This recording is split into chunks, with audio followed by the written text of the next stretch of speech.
संस्कार हुआ है। हिंदू हिंदू हिंदू इस तरह भाषणबाजी से हिंदुत्व आने वाला नहीं है। जिसकी भी हिंदुत्व में निष्ठा हो पहले जाकर के पढ़े कि हिंदू कहने से कौन सा चरित्र प्रतिपादित होता है और उसको मेरे पूर्वजों ने, मेरे परिवार ने, मैंने कितना जिया है। उसके बाद आपको कोई बयान नहीं देना पड़ेगा, जो आपके सामने खड़ा होगा वो नतमस्तक हो जाएगा। ये उदात्त जीवन मूल्यों का नाम है, वो खो गया है। हम शब्दों से हिंदुत्व की रक्षा करना चाहते हैं, ये छल है। चरितमानस के जो महात्म्य में लिखा गया लोकेशु जी, तो लोकतंत्र का वहाँ से भाव अलग आकर अब कुछ और हो गया है। तो जब हमारे पहली बात तो रामचरितमानस का संदर्भ नहीं था, वो रामायण महात्म्य है। आदरणीय महाराज मिथिलेश नंदिनी शरण जी ने एक बहुत ही अच्छा कदम उठाया है और धर्म संसद जिसकी एक श्रृंखला काशी में हो चुकी है उसको धर्म की नगरी अयोध्या में करा दी। इसी के साथ मैं ये बात भी जोड़ना चाहूँगा क्योंकि महाराज जी का सानिध्य इस कार्यक्रम को प्राप्त हो ही रहा है यहाँ पर जो और उस राम की नगरी अयोध्या में धर्म संसद के आयोजन के माध्यम से अब बात बताने का प्रयास किया गया कि वह मनुष्य इसलिए विशिष्ट है अन्य 84 लाख योनियों में का सबसे, क्योंकि उसमें चैतन्यता होती है, उसमें कुछ भी करने और समझने की शक्ति होती है। उसमें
प्रवचनों में आने वाली जो कुछ बारीकियां छूट जाती हैं, संवाद में वो दूर हो जाती हैं। सेवाज्ञ की और युवा धर्म संसद की जो कार्य योजना है उसके अंतर्गत ये बात है कि आपको केवल बिठा करके सुनाया न जाए बल्कि आपको चर्चा में सम्मिलित किया जाए। मैं थोड़ी ध्यान इस बात का दिला दूं कि आपको भी कुछ बोल देना है, इसलिए आप बोलेंगे तो उससे आपका समय जाया होगा। आज जो हमारी इस सत्र में विषय यहाँ प्रस्तावित है, लोकतंत्र में राष्ट्र विचार और नागरिकता। आप में से कितने लोग हैं जो इस विषय पर पहले सोचते रहे हैं या जिनके भीतर इसको लेकर कोई प्रश्न है? आपके विभागों में, मतलब आपके स्वाध्याय का विषय हो सकता है, कोई उस विधा का व्यक्ति हो सकता है, कोई व्यक्ति सामान्य रूप से नागरिक होने के नाते इन चीज़ों पर चिंतन कर रहा हो सकता है। मैं प्रायः एक बात कहता हूँ, मैं इस चर्चा में आपको ले आने के लिए ये सब कर रहा हूँ, उसके बाद आप लोग उसको प्रारंभ करेंगे। हम लोग एक ऐसी परंपरा में जन्मे हैं भारतवर्ष की ना, हम ऋषियों के वंशज हैं। चाहे हमें कुछ ना आता हो लेकिन हमारी जीन्स में है उपदेश देना। जहां का रास्ता हमें नहीं पता है वहां कभी कोई पूछे तो कुछ ना कुछ बता ही देंगे, है ना? क्यों? आज हम भूल गए हैं ना, लेकिन अब वही भगवान कृष्ण का वाक्य आधार बनाएंगे। बहुत जन्म हमारे बीते हैं, पिछले जन्मों में हम जानते थे तो वो अभी हमें अभ्यास है। हमें अपने अनंत जन्मों की जो ज्ञान संपदा है उस परंपरा का वारिस बनना है, तो इस जन्मों में हमारे ऊपर जो आवरण और आरोप मढ़े गए हैं उनसे बाहर निकलना पड़ेगा। स्थानिकता का, देश काल का जो हम पर आरोप है उसको हम पार कर लें तो देश काल के पार जो हमारा बोध है उसमें हमारा प्रवेश हो सकता है। ये वैज्ञानिक रूप से भी, विज्ञान का अर्थ है आधुनिक तकनीकी से भी इसे स्वीकार कर लिया गया। भारतीय धर्म दर्शन में इसे पहले से ही स्वीकारा हुआ है। तो उस संवाद की परंपरा में एक शब्द है राष्ट्र, एक शब्द है लोक, जिसको हम बाद में लोकतंत्र करके पहचानने लग गए हैं, और एक शब्द है नागरिकता। ये तीनों शब्द आप अलग अलग अपनी अवधारणा हैं। राष्ट्र की चर्चा हमने की है, यहाँ दिन में आप लोगों ने सुना है उसे। वो उतनी ही है ऐसा नहीं है, पर वो एक संकेत है कि उस दिशा में आप राष्ट्र शब्द से परिचय अपना कर सकते हैं। फिर एक शब्द है लोकतंत्र। राष्ट्र समग्रता को समवाय को, समावेश को, समिति को, संगठन को, संघ भाव को व्यक्त करता है। लोक वैविध्यपूर्ण संगठन को व्यक्त करता है। आप ध्यान से सुन रहे हैं ना? ये अंतर मैं बता रहा हूं क्योंकि आगे आपको इन बातों का सामना करना है। लोक वो सत्ता है जिसमें अनेकताएं एकत्र उपस्थित हैं, उसमें सब कुछ है। अच्छा व्यक्ति भी है, बुरा व्यक्ति भी है, विद्वान भी है, अविद्वान भी है, धनवान भी है, निर्धन भी है, और इन सबको मिलाकर के जो एक निर्मिति है वो लोक है। नास्तिक भी है और आस्तिक भी है, ईश्वरवादी भी है और निरीश्वरवादी भी है, बुद्धिवादी भी है और दुर्बुद्धिवादी भी है, और अबुद्धिवादी भी है। उसमें वो सब मिलकर के लोक बनता है। लेकिन जब हम राष्ट्र कहते हैं ना, तो एक चिन्मयी समग्रता का व्यंजक शब्द है जिसमें लोगों की चेतना एक होगी, वेशभूषा खान पान अलग होने पर भी। और उस लोक में फिर एक शब्द आता है नागरिकता का।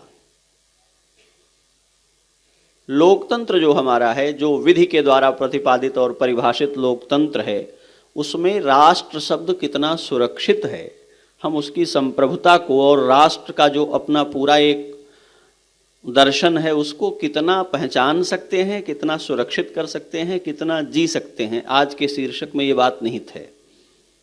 लोकतंत्र में राष्ट्र कितना सुरक्षित है, क्योंकि दिन में आपने जो राष्ट्र पर चर्चा सुनी है, अगर आप उसको कहीं गंभीरता से पचा पाए हैं तो आपके भीतर ये प्रश्न उठना चाहिए कि विधि के द्वारा परिभाषित लोकतंत्र में राष्ट्र कितना सुरक्षित है।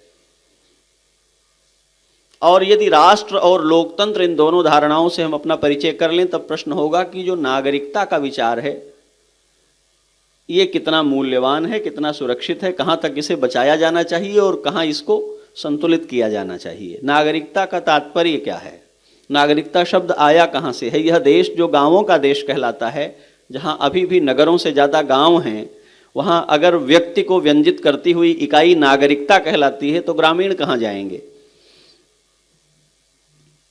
क्या नागरिकता किसी राष्ट्र, किसी लोक में रहने वाले व्यक्तियों का सही अभिधान है? नागरिक का अर्थ यहाँ तो गुरुजी बताएंगे। नागरिक का, नागर का अर्थ ही होता है चालाक, चतुर। नगर में रहने वाला ऐसा व्यक्ति जो अपने हितों को येन केन प्रकारेण साधना जानता हो। और ग्रामीण शब्द का देशज शब्द है गंवार, जिसका अर्थ होता है अयोग्य या अशिक्षित व्यक्ति, जो अपने हितों की रक्षा करने में योग्य नहीं है। जिसे हम गंवार कहते हैं वो कोई गाली नहीं है, बन गई है। गांव में रहने वाले व्यक्ति को ही गंवार कहते हैं। गंवार माने गांव का व्यक्ति। जैसे नगर में रहने वाला व्यक्ति नागर, ऐसे ही गांव में रहने वाला व्यक्ति ग्राम्य अथवा ग्रामीण, जिसका बना हुआ रूप गंवार है। तो क्या नागरिक कहने से खेती किसानी मजदूरी करने वाले, हल चलाने वाले, मिट्टी ढोने वाले लोग व्यंजित होते हैं? नागरिक अधिकारों और दायित्वों की बात राष्ट्र में तो सब सन्निहित हैं। तो ये जो तीन शब्द हैं हमारे सामने, राष्ट्र, लोकतंत्र और नागरिकता, हमारे जीवन में ये तीनों उपस्थित हैं और तीनों के विचार उपस्थित हैं। हम प्रायः जीते जाते हैं असावधान होकर, पर सामना नहीं करते इन अवधारणाओं का। तो जब किसी दिन हमारे सामने राष्ट्र ये शब्द आ जाता है तो यहाँ दो पक्ष खड़े हो जाते हैं। एक राष्ट्रवादी कहलाता है और एक राष्ट्र विरोधी कहलाता है, जो दूसरे ग्रहों पर अपनी जमीनें बुक कराने में लगे हैं। ऐसे लोग हैं ना। तो मैं ये किसी को आक्षेप करने के लिए नहीं कह रहा हूँ, मैं केवल ये बात कह रहा हूँ, जब कोई व्यक्ति जो भारतवर्ष में निवास करता है वो कहता है ये मेरे लिए अयोग्य है और मैं कहीं अन्यत्र चला जाऊंगा क्योंकि ये मेरे लिए अनुकूल नहीं है, तो प्रश्न ये है कि उसकी यह वृत्ति क्या उसे दूसरी जगह फिट होने देगी? मैंने आपको पहले वाले सत्र में ये बात कही थी कि राम अपने पिता के द्वारा, मां के द्वारा अपने घर से निकाल दिए गए हैं और किष्किंधा में खड़े होकर कहते हैं ये हमारे पुरखों की धरती है, हमारी है।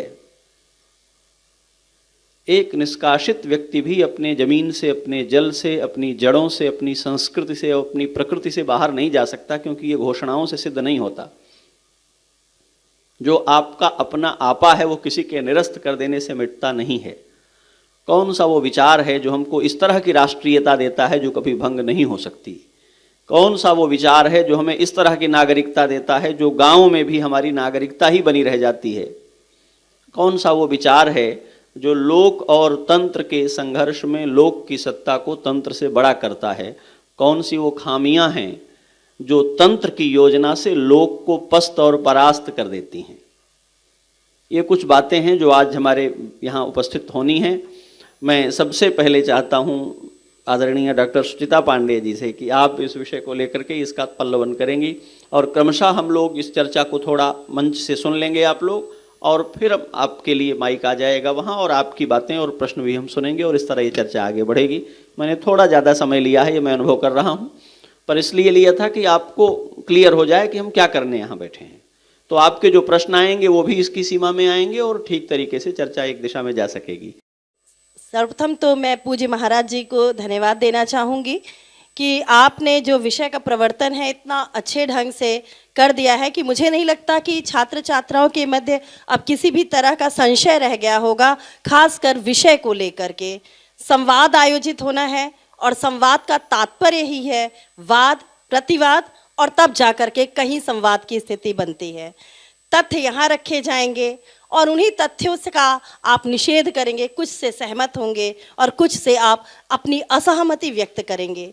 असहमति ही वास्तव में हमें किसी निहितार्थ की ओर, किसी सिद्धांत की ओर, किसी निष्कर्ष की ओर ले जाती है और तब जाकर के कहीं संवाद की स्थिति बनती है।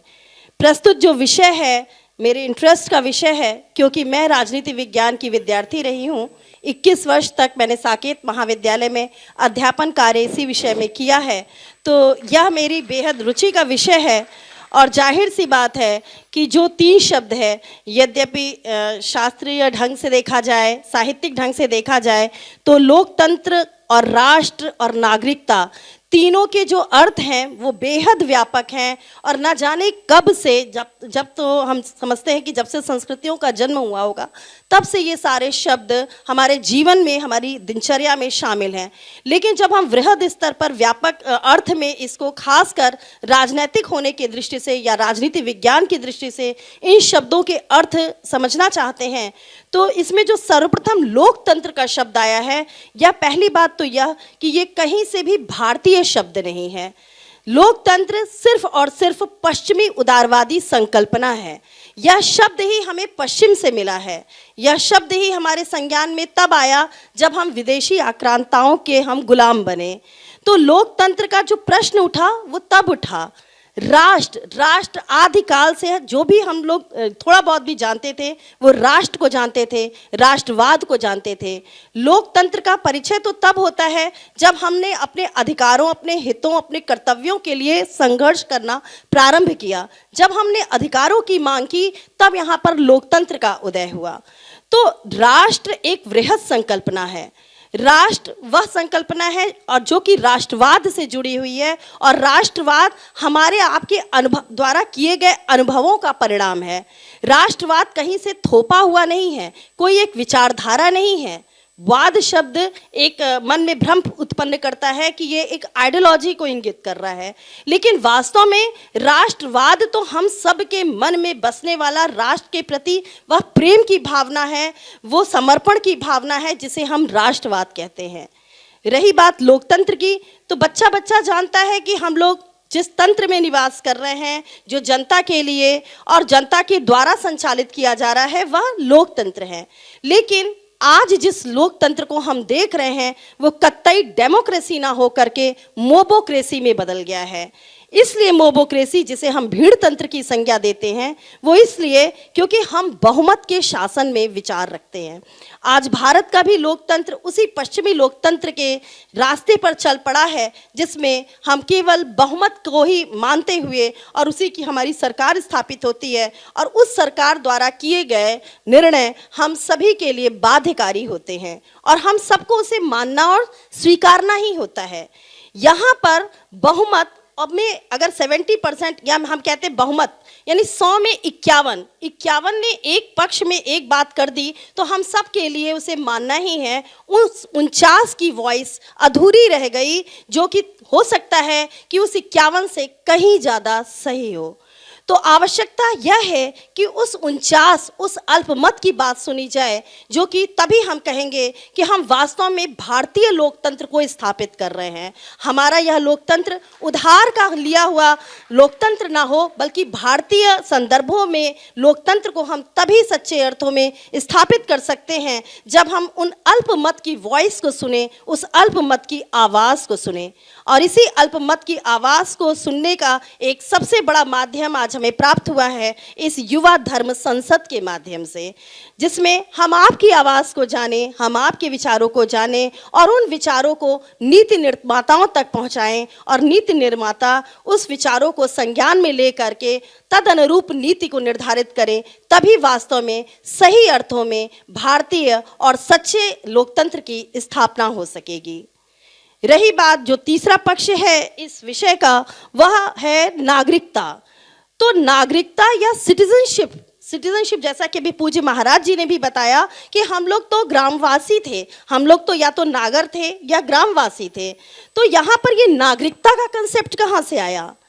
यहाँ भी यदि हम राजनीति विज्ञान की दृष्टि से देखें तो ये नागरिकता कंसेप्ट हमें तब समझ में आता है जब हम नागरिकता को मतलब नागरिकता को खत्म करके देखें।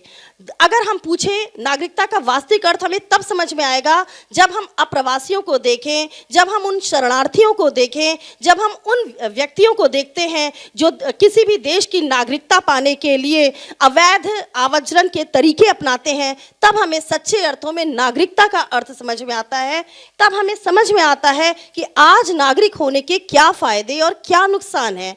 तब हमें एहसास होता है कि शायद भारतीय नागरिकता आज ऐसी हमने नागरिकता प्राप्त कर ली है जन्म से ही, जो हमें अधिकार के रूप में प्राप्त हो गई। ऐसी नागरिकता पाने के साथ ही, जन्म के साथ ही हमें न जाने कितने नागरिक अधिकार स्वतः ही प्राकृतिक रूप से प्राप्त हो गए, जिसके लिए पश्चिमी लोकतंत्र ने एक लंबी लड़ाई लड़ी है। आप सबके संज्ञान में है 1789 की फ्रांसीसी क्रांति, इसी तरह से यूरोपीय और अमेरिकन क्रांति। उन क्रांतियों का निहितार्थ ही ये था कि वो अपने अधिकारों की मांग करते करते और उन अधिकारों की मांग करते और उसे संविधान में स्थान दिलाने के लिए उन्होंने लंबा संघर्ष किया। तब भी जा करके 1971 में हमारे आप जैसी महिलाओं को पश्चिम में जाकर के वोट देने का अधिकार प्राप्त होता है।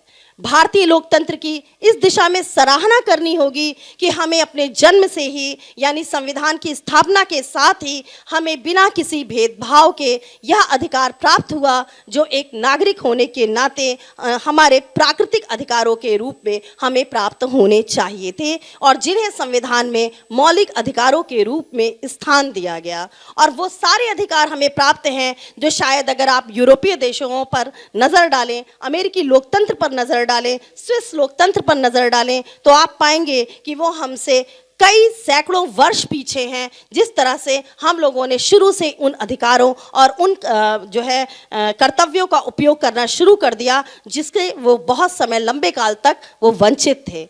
नागरिकता का जो एक विवाद बीच में छिड़ा वो सिटीजन अमेंडमेंट एक्ट की वजह से छिड़ा, और जिसमें उन लोगों ने भी नागरिकता की मांग करने लगे जो कतई श्रेणी के अंतर्गत नहीं आते थे। इसका कारण यह था कि वो भारतीय होने के नाते उन हक की मांग कर रहे थे जिस हक के लिए उन्हें एक लंबे समय तक संघर्ष का सामना करना पड़ा था, और तब भी उस देश में रहते हुए भी वो हक उन्हें ना तो अप्रवासी होने का, ना ही उस देश की ना तो वो अप्रवासी ही रह गए, ना वो उस संबंधित देश के नागरिक ही बन गए। तब उन्होंने जा करके भारतीय सरकार से अपील की, और तत्पश्चात उस रूप में हमें सिटीजन अमेंडमेंट एक्ट प्राप्त हुआ, जिसके लिए भी एक लंबा अभी भी विवाद का विषय बना हुआ है, और अभी भी उसमें सुधार की गुंजाइश है और उस सुधार की दिशा में प्रयास भी किए जा रहे हैं। तो निश्चित तौर पर आने वाला समय हमारा होगा, और जो नागरिकता संबंधी हमारे मन में भ्रम है वह भी आने वाले समय में दूर होगा। बाकी हमने पहले ही बताया, वाद प्रतिवाद और तब जाकर के संवाद की स्थिति बनेगी। मैं ही अकेले बोलूँगी तो आप लोगों को कब सुनूंगी। तो मेरे लिए आज बस इतना ही, और अब आपसे अपेक्षा है कि आप अपनी बात ज़रूर रखें। नहीं, सब लोग एक साथ नहीं बोलेंगे। ये धर्म संसद है, यहाँ बारी बारी से बोला जाता है। जहाँ सब एक साथ बोलते हैं वो दूसरी वाली है। आप किन्हीं एक को माइक दे दें। जन समुदाय को लोग बोलते हैं। ठीक है। और यदि इसको कोई व्युत्पत्तिगत इसका अर्थ करना हो, शब्दगत रूप से इसे क्या कहते हैं? ये तो परिभाषा हुई उसकी। जी, हाँ, लोक का मतलब जनता, आम। नहीं, अब आप उसी को दोहरा रहे हैं। ठीक है, बात सही है। ये हम आपको चाहते हैं कि चीजें क्रिस्टल क्लियर हों, आभासों में न रह जाएं। परिभाषा में और व्युत्पत्ति में कुछ थोड़ा अंतर है। आप किसी भी शब्द की व्युत्पत्ति तक जाएं तो आपको ज़्यादा बेहतर समझ में आएगा। जी जी, लोक से जब हम लोग के यहाँ पे जो कल्पना की गई है 3 लोक, तो जन की लोक, लोक मतलब जिसमें सभी समाहित हो। बहुत बढ़िया, ठीक है।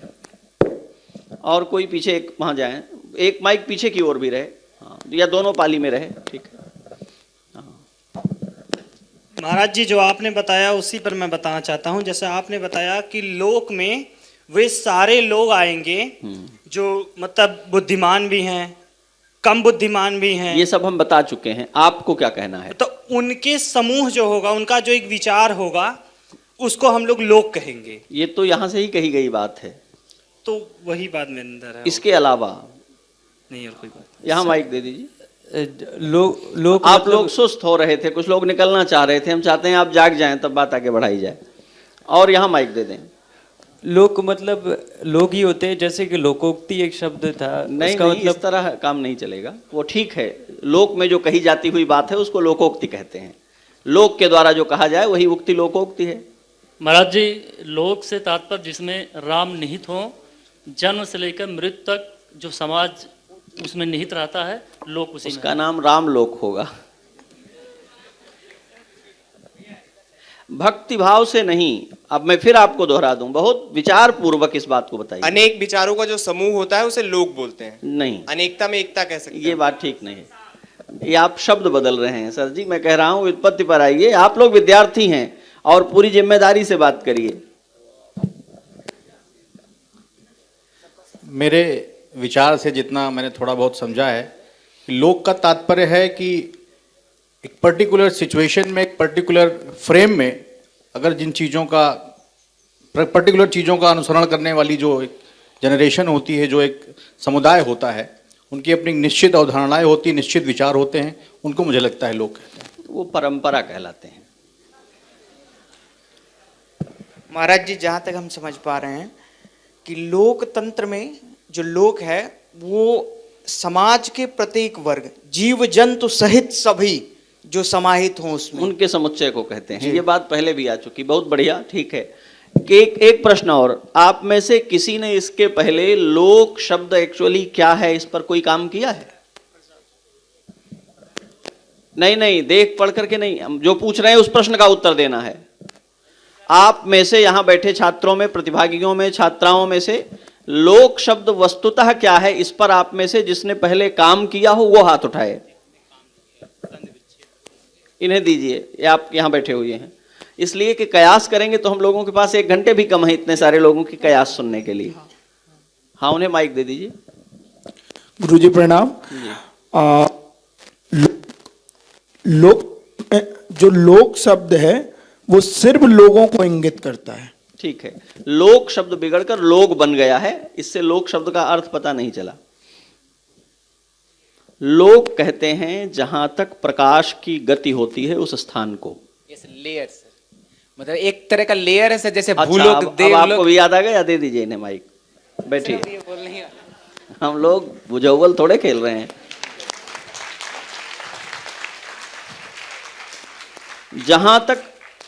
जहां तक प्रकाश की गति होती है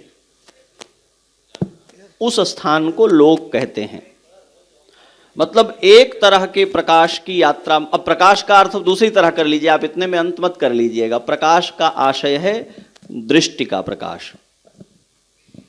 जहां तक देखा जा सकता है उसे लोक कहते हैं। अब दीवार के पार नहीं देखा जा सकता तो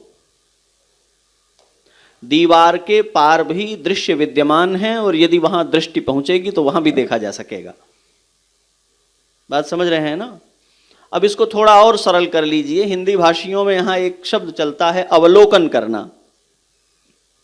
अवलोकन का मतलब दृष्टि के प्रकाश को उतनी दूर तक जाने देना, और ठेठ कर दें अगर भोजपुरी और अवधी में आ जाएं, यहाँ भोजपुरी और अवधी वाले लोग होंगे काफ़ी संख्या में, तो उनको पता चलेगा कि जिसको लौकना कहते हैं, ठीक है, हाँ अंग्रेजी वाले लुक कह लें उसे, तथा परंपरा में सबकी तो जननी संस्कृत है। मैं आपको डाइवर्ट नहीं कर रहा हूं, आपका ध्यान ले जा रहा हूं। एक शब्द है आलोक, उसका हाँ प्रकाश, उसे प्रकाश क्यों कहते हैं? जब आप भूगोल पढ़ेंगे, पौराणिक भूगोल पढ़ेंगे, तो आपको ये प्रतिपादन मिलेगा कि एक ऐसी सीमा है जिसके आगे प्रकाश की गति नहीं है, वह लोक पर्वत है। लोक पर्वत पर्यंत ही प्रकाश की गति है, इसलिए प्रकाश को आलोक कहते हैं। जैसे आजीवन आमरण, ऐसे आलोक, माने जिसकी स्थिति लोक पर्यंत हो उसे आलोक कहते हैं। ये हुआ लोक शब्द। तो लोक का तात्पर्य अब अगर आपको समझना है तो हम जहां तक पहुंच सकते हैं, जहां तक देख सकते हैं, जहां तक जा सकते हैं, इसका सीधा अर्थ है जहां तक अस्तित्व परिभाषित हो सकता है, वहां तक जो कुछ विद्यमान है वो सब लोक की सीमा में आता है। यदि उस विद्यमानता को, उस उपस्थिति को किसी एक तरह परिभाषित किया जा सकेगा तो उसमें एक उपपद जुड़ जाएगा। जहां देवताओं की उपस्थिति परिभाषित होगी उसे देवलोक कहेंगे, जहां मनुष्यों की उपस्थिति चिन्हित की जाएगी उसे मनुष्यलोक कहेंगे, जहां सारे मरने वाले बसे हुए होंगे उसे मर्त्यलोक कहेंगे, जहां सभी न मरने वाले रहते होंगे उसे अमर्त्यलोक कहेंगे। स्पष्ट हो रही है ये बात। इसी में जो दूसरा पद जुड़ा हुआ है तंत्र, तंत्र शब्द के भी कई अर्थ हैं, जिनमें एक अर्थ है विस्तार, एक अर्थ है विधि, एक अर्थ है संविधान, एक अर्थ है कार्य पद्धति। दोनों को मिला दिया जाए तो लोकतंत्र हो जाएगा। मुझे नहीं पता है कि संविधान इसे कैसे परिभाषित करता है, मैंने वो नहीं पढ़ा है, मैं उसको भारतीय संदर्भों में कह रहा हूं। लोकतंत्र का शब्द अर्थ होता है लोक का विस्तार, और इसकी प्राचीनता में जाएंगे तो अंग्रेजों के बहुत पहले महाकवि कालिदास ने इस शब्द का व्यवहार एक साथ किया है अपने यहां। अविश्रमोयम लोकतंत्राधिकारः। महाकवि कालिदास कहते हैं कि यह जो लोकतंत्र है ना, ये कभी ठहरता नहीं, विश्राम नहीं लेता है। आपको नींद आ रही है इसलिए आपके पास कोई पुकारने वाला नहीं आएगा, ऐसा नहीं है। आप काम नहीं करना चाहते हैं इसलिए संसार की जरूरतें समाप्त हो जाएंगी, ऐसा नहीं है। एक राजा की तरह क्षुब्ध होकर के किसी को कहना पड़ रहा है कि मैं न चाहूं तब भी मुझे इन पुकारने वालों को सुनना पड़ेगा, क्योंकि संसार रुकता नहीं है। यह जो लोकतंत्र का विस्तार है, माने यह जो विस्तृत जगत है, इसकी हलचलें सदैव चलती रहती हैं, और जो इनके प्रति उत्तरदायी होता है उसे इसके लिए सदैव अपने को प्रस्तुत रखना पड़ता है। आप देखते होंगे जो बड़े कहलाते हैं, जो सेलिब्रिटी कहलाते हैं, जो महान कहलाने वाले लोग हैं, उनका जीवन इतना व्यस्त है कि महीनों दिन तक वे किसी को मिलने का समय नहीं दे पाते। उनके भी दिन 24 घंटे के होते हैं, उनका भी सप्ताह 7 दिनों का होता है, वो इतने कहाँ व्यस्त हैं, क्योंकि यह जो विस्तार है लोक का, ये उसके प्रति उत्तरदायी हैं। और उस दृष्टि से बहुत थोड़ा थोड़ा समय बांटने पर भी उनके लिए समय कम हो जाता है। तो ये जो राज्य सत्ता है, जब ये लोक के प्रति वचनबद्ध होती है, हम आपका हित करने के लिए प्रतिबद्ध हैं, तो ये तय करना चाहती है कि हम अपने हित को सुनिश्चित कैसे करेंगे, तो मानक निर्मित करती है। बात समझ में आ रही है आपके? एक सत्ता है जो लोक को प्रबंधित करती है या उसको प्रबंधित करने का दावा करती है, जिसे हम राज्य कहते हैं। लोक को अनुशासित करने, व्यवस्थित करने का दायित्व लिए हुए इकाई का नाम राज्य है। वो इसे सुनिश्चित करना चाहती है, वो इकाई, राज्य नामक इकाई, कि हमने लोक को प्रबंधित किया है, उसको उसकी विपत्तियों से मुक्त किया है, उसकी अपेक्षाएं उस तक पहुंचा दी हैं। इसे तय करने के लिए वो कुछ न्यूनतम मानक निर्धारित करती है, जो धीरे धीरे धीरे चल करके नागरिकता के रूप में परिभाषित हो जाते हैं। ये कोई अल्टीमेट परिभाषा नहीं है, बदल जाती है, विकृत हो जाती है, क्षरित हो जाती है, कभी विस्फीत हो जाती है। कई बार राज्य सत्ताओं में नागरिकता की परिभाषा दूसरी तरह हो सकती है। राजतंत्र में, जिसे हम लोकतंत्र कहते हैं, उसमें यह कुछ दूसरी तरह की हो सकती है। यह श्री राम के राज्य में किसी और तरह की हो सकती है, यह रावण के राज्य में किसी और तरह की है। एक ही समय में दो तरह की नागरिकताएं हमारे सामने हैं। श्री राम राजा बनते हैं, जनता को, अपने लोक को संबोधित करते हैं और कहते हैं न कोई राजा न कोई प्रजा, मेरा कोई बड़प्पन ऐसा नहीं है कि आप मुझे टोक नहीं सकते। जो अनीति कछु भाखों भाई, तो मोहि बरजेहु भय बिसराई। यदि मैं कुछ अनुचित कहूं तो निर्भय होकर टोकना। ये एक राजा कह रहा है अपने नागरिकों को, और एक दूसरी ओर रावण बैठा हुआ है जो लंका के समुद्र पार सेना के समुद्र पार आ जाने पर आपातकालीन बैठक बुलाता है और अपने मंत्रिपरिषद को कहता है कि देखो हमारे ऊपर शत्रु ने आक्रमण कर दी ना, हमें तैयारी करनी है, अपनी अपनी बातें कहो, मंतव्य दो, लेकिन ध्यान रखना राजा के मन प्रतिकूल बात नहीं कहनी चाहिए। ऐसी बात मत कहना जो सुनकर मुझे अच्छी न लगे। ये भी एक नागरिक अधिकार है। दोनों नागरिक हैं, दोनों जगह राजा संबोधित कर रहा है। एक जगह राजा कहता है जो चाहो वो कहो, जो उचित हो वो कहो, अनुचित के लिए टोको। एक दूसरी जगह राजा कहता है वो कहना जो मुझे सुनना अच्छा लगे। एक ही काल में अलग अलग सत्ताएं नागरिकता को अपनी तरह से परिभाषित कर देती हैं। अभी मैं नागरिकता पर नहीं रुकने वाला हूं। जिस बात पर मैं आपका ध्यान ले जाना चाह रहा हूं, जिसके लिए ये बात शुरू हुई है, जो राष्ट्र शब्द है और जो लोकतंत्र है, यदि हम इस लोकतंत्र को देखेंगे तो ये बात हमें समझ में आएगी कि हम एक तरह के छल का शिकार हुए हैं। मैं लोकतंत्र की भर्त्सना करने के लिए बात नहीं कह रहा हूं, मैं आपका ध्यान दिलाने के लिए बात कह रहा हूं। क्यों? जितना बड़ा लोक है, यदि हम कहें कि यह तंत्र जिसे हम शासन समझ रहे हैं, यह शासन लोक का है, तो क्या यह सही होगा? इतना बड़ा लोक शासन नहीं कर सकता।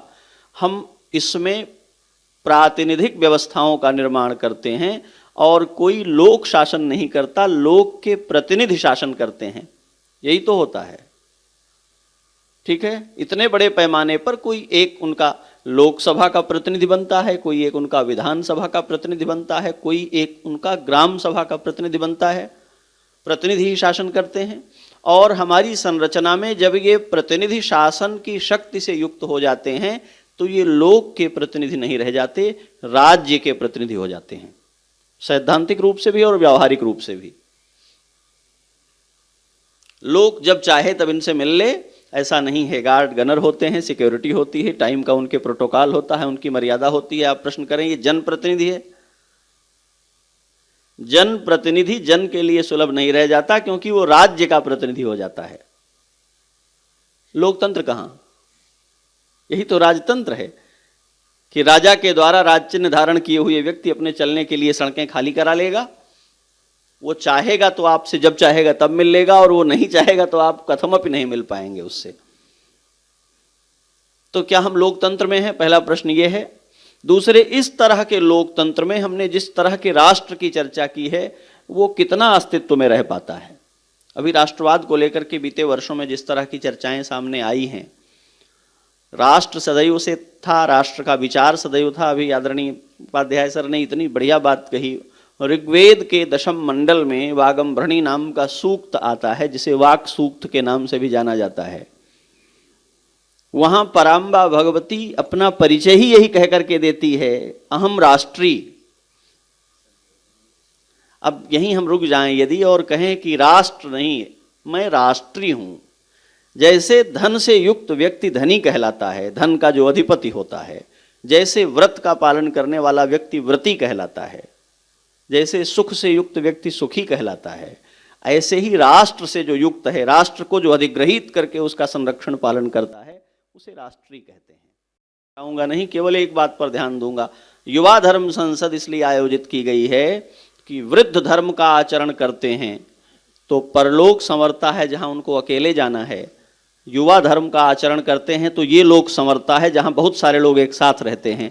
इसलिए युवा धर्म संसद ज़्यादा आवश्यक है।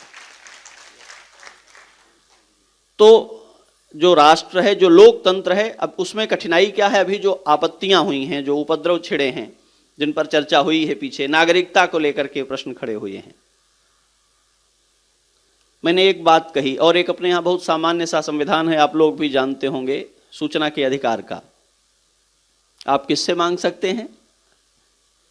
जहां सरकार का, जहां शासन का, जहां राज्य का धन, उसकी राशि लगी है, आप उससे पूछ सकते हैं क्योंकि वही लोक की संपदा है, उसमें आप प्रश्न कर सकते हैं। जो लोक से हट करके व्यक्ति की संपदा है उसमें आप प्रश्न नहीं कर सकते। तो जब कोई आपको लाभान्वित करता है तो आप पर कुछ अनुबंध आरोपित कर देता है। राज्य जब आपको उपकृत करता है, सुरक्षा प्रदान करता है, व्यवस्था प्रदान करता है, तो आपकी सीमाएं तय करता है जो नागरिकता के रूप में परिभाषित की जाती हैं। कभी शासन विकृत होकर के आप पर कुछ उस तरह की नागरिकता आरोपित करता है जिसका उदाहरण हमने समुद्र पार वाला सुनाया आपको, और कभी वह शासन उदार होता है, धर्म के मूल्यों को सामने लेकर चलता है, तो श्री राम की तरह घोषणाएं करता है कि नहीं, मैं राजा होने के कारण आप पर कोई आरोप नहीं कर सकता, आप जो चाहते हैं वो पूछ सकते हैं। तब राष्ट्र की अवधारणा बनती है। लंका राज्य थी, लंका पुरी थी, लंका कभी राष्ट्र नहीं बन सकी, और मेरी जानकारी में कहीं उसको राष्ट्र कह करके संबोधित नहीं किया गया है। क्यों नहीं किया गया है? क्योंकि वहाँ राजा अथवा एक व्यक्ति अथवा जिसे सत्ता कहते हैं वो लोक पर भारी है। जब लोक सत्ता पर भारी होकर के समग्रता में अपने अस्तित्व को व्यक्त करने लगता है तो राष्ट्र की ओर बढ़ता है, और ये प्रक्रिया निरंतर चलती रहे, इसीलिए विमर्श होते हैं। ये जो आयोजन और ये जो विषय रखा गया है वो इसी दृष्टि से रखा गया है। अब इधर माइक जाए और आप लोग इस विषय में यदि कोई प्रश्न और हैं तो उनके प्रश्न लिए जाएं।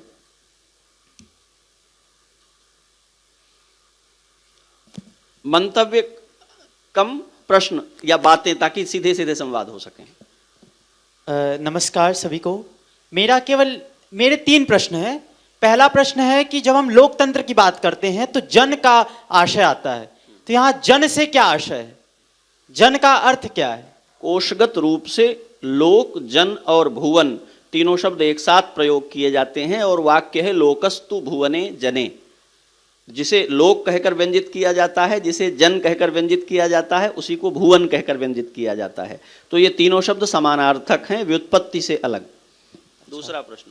दूसरा प्रश्न, जब हमारे प्रोफेसर साहब ने उपसर्ग और प्रत्यय की बात की, तो जन में ता जो है प्रत्यय है, तो जन का अर्थ, जैसे कि महाराज जी ने बताया, तो जनता का अर्थ क्या है?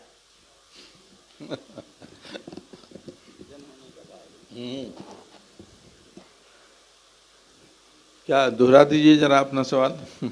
जैसे आपने बात की थी उपसर्ग और प्रत्यय की, हाँ। तो जैसे जन का अर्थ महाराज जी ने बता दिया, जी जी जी। तो ता जन में अगर जो हम प्रत्यय जोड़ देते हैं तो वो जनता बनता है, एक नया शब्द बनता है। हाँ। उसका अर्थ क्या है? ऐसा है कि जब ता जुड़ता है तो उसका जो अभिप्राय है वो ये होता है कि जन के भीतर जितनी अर्थवत्ता है ना, जैसे महत्ता शब्द है ना, तो उसकी व्यंजना यही तो होगी कि जिसमें महान वाले गुण सब हों, निहित हों। ऐसे अरे जन की व्याख्या तो आप ही बता रहे हैं कि जो सामान्य व्यक्ति यानी वो व्यक्ति है, जैसे कहते हैं ना जन जन तक पहुँचाएं, तो वहाँ जन माने क्या हुआ? व्यक्ति ही तो हुआ ना। हाँ, और उसी से बना हुआ शब्द ये है ता। तो कहने का मतलब जो वो है उसका गुण भी, गुण धर्म भी उसमें समाविष्ट होता है, उसी से वो जनता बनता है। तीसरा प्रश्न है कि जब आपने जन होने का भाव, वही बात हुई। हाँ, तीसरा प्रश्न है कि जब आपने बात की कि रामचरितमानस के जो महात्म्य में लिखा गया लोकेशु, जी, तो लोकतंत्र का वहां से भाव अलग आकर अब कुछ और हो गया है। तो जब हमारे पहली बात तो रामचरितमानस का संदर्भ नहीं था, वो रामायण महात्म्य है ना।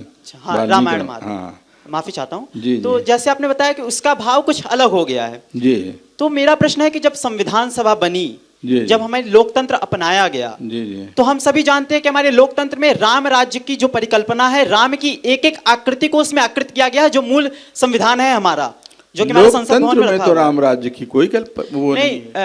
मैं उसके छवियों की बात कर रहा हूँ। हाँ, जी, बात पूरी हो गई आपकी, कह लीजिए फिर से इसको। तो उसमें छवियां जैसे बनाई गई हैं, तो क्यों हमारे जो लोकतंत्र है वो हम मानते हैं, हमें बताया भी ऐसा ही गया है कि विदेशों से आया, जबकि ऐसा नहीं है जहां तक। तो क्यों नहीं यही रामायण महात्म्य से लोकेशु के अर्थ को लोकतंत्र में लिया गया? क्यों नहीं आज का आधुनिक लोकतंत्र वो है? बढ़िया बात है, प्रश्न आपका क्लियर है, बैठिए। लेकिन इसके लिए मैं ये कहूँगा कि एक वाक्य में मैं आपको उत्तर तो दे दूंगा, थोड़ा अधिक स्वाध्याय आपको करना पड़ेगा, तो आप की बात बनेगी, ये केवल एक आध वाक्यों के उत्तर से नहीं बनेगी। हमारे संविधान निर्माताओं ने जब मनुष्यता के किसी एक महान आदर्श को देखना चाहा तो उन्हें श्री राम दिखाई पड़े। उन्होंने अपने विश्वास और विचारों में इसे स्वीकार किया और इसको सम्मानित करने के लिए संविधान की पुस्तक पर श्री राम का चित्र अंकित किया, उनको सम्मान दिया। लेकिन जब वो संविधान लिख रहे थे तब तक इस देश में जन कहलाने वाला जो लोग था वो सब एक साथ श्री राम को स्वीकार नहीं कर रहे थे। दूसरी बात, प्रशासन और प्रबंधन की विधियां हमसे पहले दुनिया के कई देशों में आ चुकी थीं और हमें इस विश्व का हिस्सा बन करके जीना था। इसलिए हम केवल रामायण और भागवत से यदि अपने संविधान तय कर देते, मूल्य तय कर देते, तो हम आइसोलेट हो जाते, पूरी दुनिया से अलग हो जाते। कुछ चीज़ें हमें व्यावहारिक स्तर पर समझनी पड़ेंगी। हम बार बार कहते हैं भारत को हिंदू राष्ट्र घोषित कर देंगे। हम कभी बैठ करके जो विश्व बिरादरी है और पूरे विश्व की संरचना है उसको समझेंगे तो आपको लगेगा कि ये आत्मघाती जैसा कदम होगा। आप पूरी दुनिया में अकेले हैं, दूसरा कोई हिंदू राष्ट्र नहीं है। आप सेकुलर बने हैं तो विश्व बिरादरी के हिस्से हैं। आपकी दुर्घटना में कम से कम आपकी आपत्तियों में लोग आपसे बात करते हैं। हिंदू राष्ट्र हो जाएंगे तो आपको भिक्षा भी नहीं मिलेगी विश्व से। अपने ही देश में आपकी लगातार जो इस्लामिक राष्ट्र बनते हैं वो 70 लोगों की एक यूनिटी का हिस्सा हो जाते हैं। जो क्रिश्चियन बनते हैं वो तमाम सारे संगठनों में एक हो जाते हैं। आप होंगे तो आइसोलेट होकर के अकेले रह जाएंगे। जब आपको अपने को आइडेंटिफाई करना होगा तो आप ऐसी पहचान में जाना चाहेंगे जिस पहचान की कोई स्थिति है, जिसकी कोई शक्ति है, जिसका कोई साम्राज्य है, या ऐसी स्थिति में जाना चाहेंगे जिसकी कोई स्थिति न बने। हम हिंदुत्व को लेकर भारत में जिस तरह गौरवान्वित हैं, विश्व में अभी इसको आने में समय लगेगा। हम उस दिशा में चल पड़े हैं, तीव्रता से चल रहे हैं, पर आने वाले दशकों में हम इसका फल देख पाएंगे, भी तुरंत नहीं दिखेगा। तो रामायण और महाभारत की जो बातें हैं वो सही हैं, सार्वभौम है और महत्वपूर्ण हैं, लेकिन भारतीय संविधान के निर्माण में उनके मूल्यों को लिया गया है, उन्हें यथावत व्यवहार करना संभव नहीं था वर्तमान को देखते हुए। मैं अरविंद कुमार उपाध्याय, बलरामपुर से। अभी विषय चला राष्ट्र विचार, इसके पहले भी राष्ट्रवाद की बात आई। जब हम लोग ऐसे कार्यक्रमों में जाते हैं तो एक चीज़ महसूस करते हैं कि हम बड़े व्यक्तिवादी हैं, हम बड़े स्वार्थी हैं, ऐसा भाव आता है। और राष्ट्र विचार के लिए, राष्ट्रवाद के लिए, समाज के वाद के लिए या समाज में अच्छा काम करने के लिए हमें कुछ द्वंद्व सा होता है अपने व्यक्तिगत हितों में, व्यक्तिगत विचारों में, व्यक्तिवाद में और राष्ट्रवाद में। ये द्वंद्व होता है और ये मेरा ही नहीं होता, हमारे मित्रों में भी ऐसा हुआ है, इसलिए मैं प्रश्न पूछ रहा हूँ। तो ये द्वंद्व होता है, तो क्या ये द्वंद्व वास्तविक है या कहीं हम लोग ऐसी गांठ बनी हुई है वो खुल नहीं पा रही है, जिसकी वजह से हमको लगता है कि हम व्यक्तिवादी हैं और हमको बहुत कुछ बदलना है, और बदल पाएंगे तभी हम पुण्यात्मा हो पाएंगे, तभी हम राष्ट्रवादी हो पाएंगे, तभी हम राष्ट्र की अच्छाई सोच पाएंगे। अभी तो हम बहुत तुच्छ हैं, ऐसा भाव क्यों आता है? बहुत बढ़िया प्रश्न है। और असल में जो आज इसके पहले का सत्र हुआ है जिसमें श्रीमान यतीन्द्र मिश्र जी ने एक बात कही थी, आप में से किसी को ध्यान हो यदि, उन्होंने श्रीमद् भागवत के एक श्लोक का उद्धरण दिया था। आपकी बात उसी के साथ कनेक्ट होगी तो ज़्यादा साफ होगी। कोई कुंठा नहीं है, हम व्यक्तिवादी हैं ऐसा भी बिल्कुल नहीं है। कुछ चीज़ें हमें प्रकृतिगत रूप से मिली हैं और कुछ चीज़ों को हमने रुचि और अभ्यास करके विकसित किया है। मैं प्रायः एक बात दोहराता हूँ, हम वो दुनिया नहीं जीते हैं जो ब्रह्मा ने बनाई है, हम वो जीते हैं जो इस दुनिया के भीतर हमने अपने से बना ली है। हम सब एक ऐसा विश्व जी रहे हैं जो हमने रच लिया है इसके भीतर। तो जो एक बनाई हुई सार्वभौम सत्ता के द्वारा रची हुई दुनिया है वो, और एक हमारी रची हुई जो दुनिया है वो, दोनों में कुछ अंतराय है, भेद है, और वहीं संघर्ष पैदा होता है। श्री राम के विषय में महर्षि व्यास ने कहा कि वे हमें क्या दे गए, तो कहा वो अपने कांटों से लहूलुहान चरणों को भक्तों के हृदय में स्थापित करके गए। ठीक है, ताली बजाने की जरूरत नहीं है, अभी केवल समझना है इस बात को। इसका तात्पर्य क्या है, क्या कहना चाहते हैं? जब एक व्यक्ति अपने द्वारा उपार्जित बिल्कुल नितांत व्यक्तिगत अपनी संपत्ति, अपनी संपदा को एक ऐसे व्यक्ति के लिए जिसने उपार्जित नहीं किया है या नहीं कर सकता है लेकिन ज़रूरत उसे भी है, उसके साथ साझा करने को तैयार हो जाता है, तो वो धार्मिक हो जाता है, तब वो आध्यात्मिक हो जाता है, तब वो राष्ट्रवादी हो जाता है। और जब उसका ये आग्रह होता है कि मैंने उपार्जित किया है इसलिए मेरा है और चूंकि जो उपार्जित करेगा वही प्राप्त करेगा, तो जिसने नहीं उपार्जित किया है उसे देने के लिए मैं बाध्य नहीं हूँ, राज्य की सत्ताएं उसे बाध्य भी नहीं कर सकती। तब वहाँ भेद पैदा होता है और व्यक्तिवाद का आरोप होता है। राम इस बात का उदाहरण है कि उन्होंने जो कुछ उपार्जित किया था उन्होंने कहा ये सबका है, जबकि वो बिल्कुल उनका था। वो लौट करके अयोध्या आए, अयोध्या में राजकोष भरा हुआ देखा, भरत से पूछा ये कैसे भरा हुआ है, तो भरत ने कहा कि आपकी अनुपस्थिति में हमने सर्वजित यज्ञ नहीं किया है, क्योंकि वो राजा ही उसका संकल्प कर सकता था। आप अयोध्या में नहीं थे। एक वित्तीय वर्ष में राजा के द्वारा जो चुना गया, इकट्ठा किया गया कर है वो प्रजा में बांट दिया जाता था, वो नहीं बांटा गया, तो संचित होने के कारण हमारे यहाँ भंडार भर गया है। तो श्री राम ने कहा ये तो प्रजा का धन है, हम इसको खाएंगे तो अपराध है, इसे बांट दो। बांटने लगे राज्य, कुछ तो कितनी अफरा तफरी होती है आप समझ सकते हैं, कंबल बटे तो कितनी आफत होती है, प्रसाद बटे तो कितनी, कैसे बांट दिया जाए। तो उन्होंने कहा राजकीय दुकानें खुलें, ये कोई पहली बार सरकार नहीं कर रही है स्वतंत्रता के बाद, वहाँ से देखना पड़ेगा। राजकीय दुकानों में सारी वस्तुएं देकर के बैठा दिया जाए लोगों को, जिन्हें जरूरत हो जरूरत के मुताबिक निःशुल्क दिया जाए, तब तक जब तक ये सारा बंट नहीं जाता। और गोस्वामी तुलसीदास ने कहा बाजार रुचिर न बनई वर्णत वस्तु बिन गथ पाइए, बिना मूल्य के सामान मिल रहा है। ऐसा नहीं कि अयोध्या में सामान खरीदना नहीं पड़ता था, पर ये राजकोष से लगाई गई वे दुकानें थीं जिन्होंने कहा राजा के निर्देश पर कि ये संचित कर है जो प्रजा में लौट जाना चाहिए था, नहीं लौटा था, इसे लौटा दो, ये उनका है। व्यक्तिवाद वहां खत्म हो जाता है कि एक ब्रह्मचारी के मांगने पर राजा रघु के पुरुषार्थ से कुबेर ने सोना बरसा दिया। कथा आपने सुनी होगी। राजा कहता है ब्रह्मचारी को कि मैं दान नहीं लेता, मैं क्षत्रिय हूं, तुम सब उठा ले जाओ। और ब्रह्मचारी कहता है मैं सोना लेकर क्या करूंगा, मुझे तो गुरुदक्षिणा भर की 14 करोड़ स्वर्ण मुद्राएं गिन करके दे दीजिए, बाकी सब आपकी हैं। और दोनों छोड़ जाते हैं, क्योंकि ये मेरे लिए नहीं है, मेरे द्वारा उपार्जित नहीं है, मेरे भोगने के लिए नहीं है। ये व्यक्तिवाद के पार जाने की बात है। जब एक व्यक्ति अपना उपार्जित भी किसी के लिए छोड़ने को प्रस्तुत हो जाएगा तो उसके भीतर ये द्वंद्व समाप्त हो जाएगा। जब तक हमारे भीतर ये जिद है जो हमने कमाया वो हम ही खाएंगे, तब तक ये द्वंद्व बना रहेगा। और किसी को मंच पर उपस्थित सभी गुरुजनों को मेरा प्रणाम। तो मेरा पहला प्रश्न ये है कि राष्ट्रभक्ति और देशभक्ति में क्या अंतर है, और एक युवा को जो है तो सबसे पहले प्रायोरिटी देशभक्ति को देना चाहिए कि राष्ट्रभक्ति को देना चाहिए? बहुत बढ़िया बात है।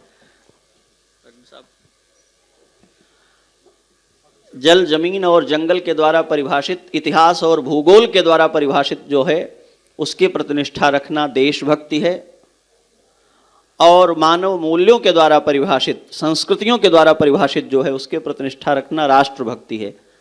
फिर से स्पष्ट करें या बात स्पष्ट हो रही है? अपने जल, जमीन, जंगल, मकान, दुकान, बाजार, भौतिक उपादानों को पहचान करके हमारी जो निष्ठा बनती है वो देशभक्ति है। और इस विराट मनुष्यता के कल्याण की कामना से हम सामंजस्यपूर्ण होकर के जीने की बात जब करते हैं, यह ईश्वर अनेक रूपों में अभिव्यक्त हो गया है, तो मेरे सामने मित्र अथवा शत्रु होकर खड़ा हुआ जो व्यक्ति है मैं उसके प्रति भी हितैषी होकर जी सकूं, ऐसी चिंता जब कोई करता है तो राष्ट्रभक्ति हो जाती है। और एक व्यक्ति के उन्नत जीवन के लिए राष्ट्रभक्ति प्राथमिक है, एक व्यक्ति के लिए सुखद जीवन के लिए देशभक्ति प्राथमिक है। हमें तय करना है हम उन्नत जीवन चाहते हैं या आरामदेह जीवन चाहते हैं। मैं बहुत प्रैक्टिकल आपको बता रहा हूँ। जी सर, जी सर। आराम की जिंदगी चाहते हैं तो देशभक्त बनिए, और महान जिंदगी चाहते हैं तो राष्ट्रभक्त बनिए, इतना अंतर है। जी। और दूसरा सवाल सर, ये है मेरा। सर दूसरा सवाल नहीं, मेरा, अकेले कई प्रश्न नहीं, बहुत सारे लोग यहाँ हैं। सर हम तो सर धर्मनिरपेक्ष भी है और पंथ निरपेक्ष भी है, तो सर लोकतंत्र में धर्म की क्या आवश्यकता है सर, जब हम धर्मनिरपेक्ष भी और पंथ निरपेक्ष भी है सर? बहुत शानदार बात है। कहाँ से आए हैं आप? बहुत बढ़िया। Sir DAV PG college sir, BHU sir. BHU से? तो ट्रेन से कि बस से? सर ट्रेन से आए हैं सर। किस दिशा से किस दिशा में? सर नॉर्थ से आए हैं सर, इस एरिया मतलब पूर्वांचल की तरफ आए हैं सर। दिल्ली की ओर बढ़ जाते तो अयोध्या पहुंचते? नहीं सर। क्यों? वो रूट दूसरा है सर। तब जब आप रूट फॉलो कर रहे हैं तो पंथ निरपेक्ष कैसे हुए भले आदमी? सर संविधान तो कह रहा है ना कि हम पंथ निरपेक्ष हैं। अरे संविधान को क्यों आफत में डालते हो? अपनी बात करो ना, बात समझो पहले। प्रश्न बहुत अच्छा है, बैठ जाओ। जो भी व्यक्ति रास्ते पर चलता है, नेविगेशन को फॉलो करता है, चौक चौराहे एरो देखता है, वो कहता है पंथ निरपेक्ष हूं, तो झूठ बोलता है। हम पंथ निरपेक्ष नहीं हो सकते, रास्ता छोड़ देंगे तो गड्ढे में गिर जाएंगे। धर्म निरपेक्ष होते तो हम जन्म ही नहीं लेते। आपको पता है मेडिकली इस ब्रह्मांड की जितनी संरचनाएं हैं उसमें मनुष्य शरीर का निर्माण सबसे कॉम्प्लिकेटेड और मुश्किल काम है। आप पढ़ते लिखते हैं, आपको पता होगा। एक क्षण के हजारवें हिस्से में भी अगर हमारी माँ की कोख धर्मनिरपेक्ष हो जाए तो हमारी रचना ही नहीं होगी। आपका नाम जो है कुछ और हो जाता, जेंडर चेंज हो जाता। कोशिकाओं ने अपने धर्म का पालन किया तब आप जन्मे, माँ ने अपने धर्म का पालन किया तब आपका पोषण किया, माँ के थनों में भरे हुए दूध ने आपका पालन किया तो आपकी हड्डियाँ और खून मांस आपके शरीर में निर्मित हुआ। गेहूं अपने धर्म का पालन करता है तो आपको पोषण देता है, पानी अपने धर्म का पालन करता है तो आपकी प्यास बुझती है, हवा अपने धर्म का पालन करती है तो आप जीवित रहते हैं। यह ब्रह्मांड धर्मनिरपेक्ष है नहीं, आप धर्मनिरपेक्ष कहाँ से हो जाएंगे?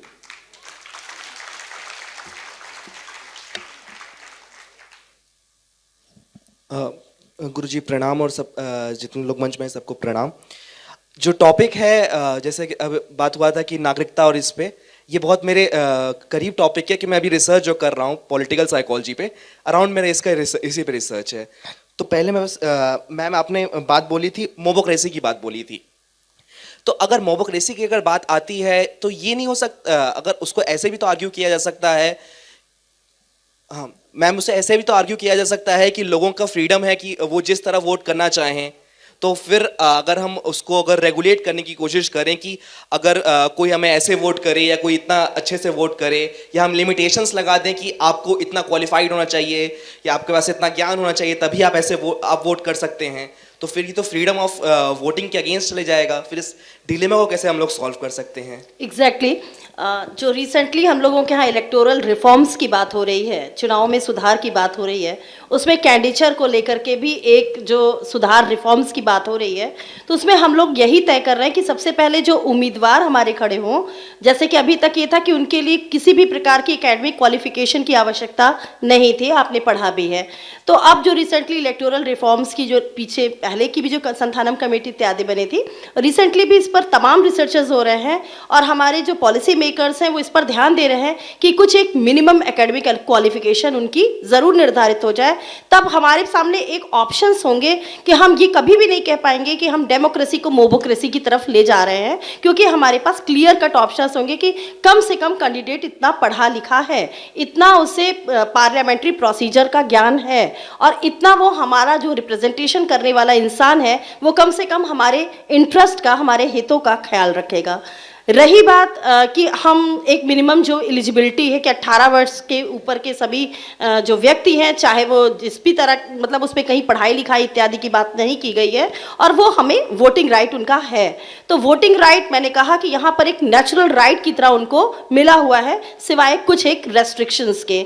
हम सभी को वोटिंग राइट मिला है और हम इसे कभी भी प्रोहिबिटेट नहीं कर सकते, कभी भी इसे निषेध नहीं कर सकते, क्योंकि एक स्वस्थ लोकतंत्र की यह पहचान है। अब इसमें बात उठती है कि हम कहाँ से मोबोक्रेसी को, हम किस तरह से डेमोक्रेसी को मोबोक्रेसी बनने से रोकें, जो कि आपका प्रश्न है।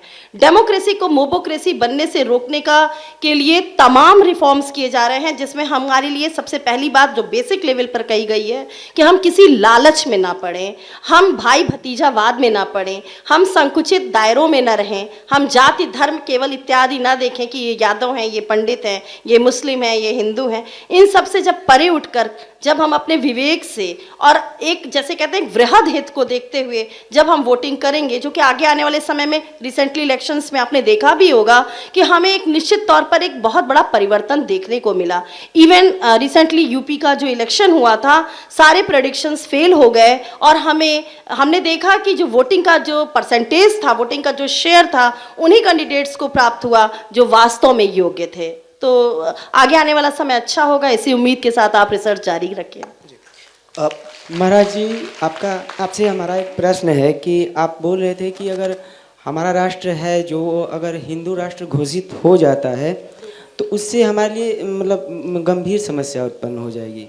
लेकिन हम जितना हमें भी ज्ञान है या हम अपने जीवन में जितना भी मतलब पढ़े हैं, उसमें हम दो तीन चीज़ें मतलब अभी तक विचार कर रहे थे। एक तो ये किए कि अभी कुछ समय पूर्व काशी में पुरी के शंकराचार्य जी आए थे, तो उनके पास हम कुछ समय तक बैठे थे। तो हमने हम बैठे थे, वो कुछ चीज़ों पर चर्चा कर रहे थे।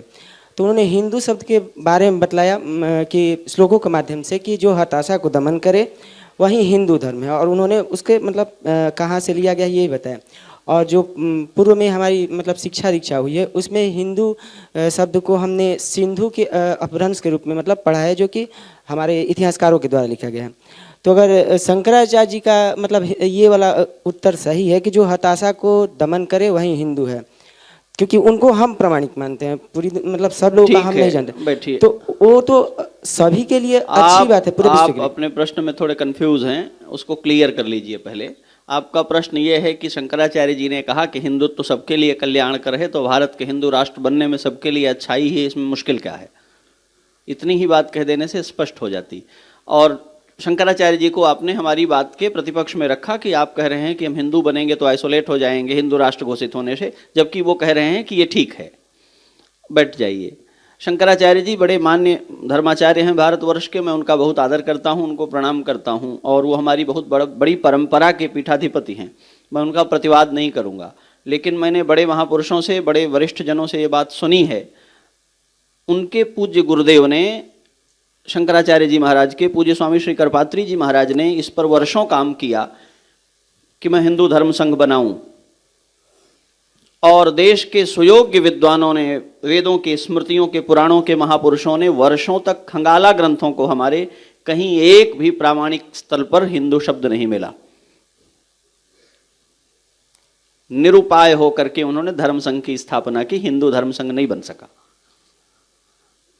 जो कहते हैं सनातन काल से हिंदू शब्द चला आ रहा है, वो हिंदुत्व के साथ छल करते हैं। कुछ बातें बड़ी जिम्मेदारी से आपको स्वीकार करनी पड़ेंगी। मुकदमे सही या गलत होने से नहीं हारे जीते जाते हैं, गलत और सही पैरवी से हारे जीते जाते हैं।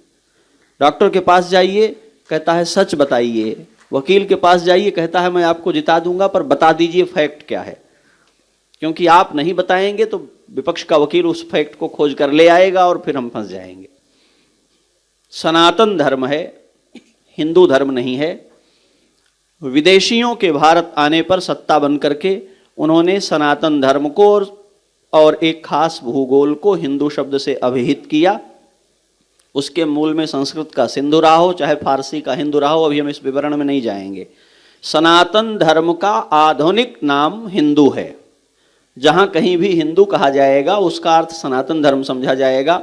मेरी दृष्टि में भारतवर्ष में हिंदुत्व के सबसे अच्छी परिभाषा करने वाले पंडित महामना मदन मोहन मालवीय जी हैं, जिन्होंने विश्वविद्यालय की स्थापना करते हुए इसको स्पष्ट किया है।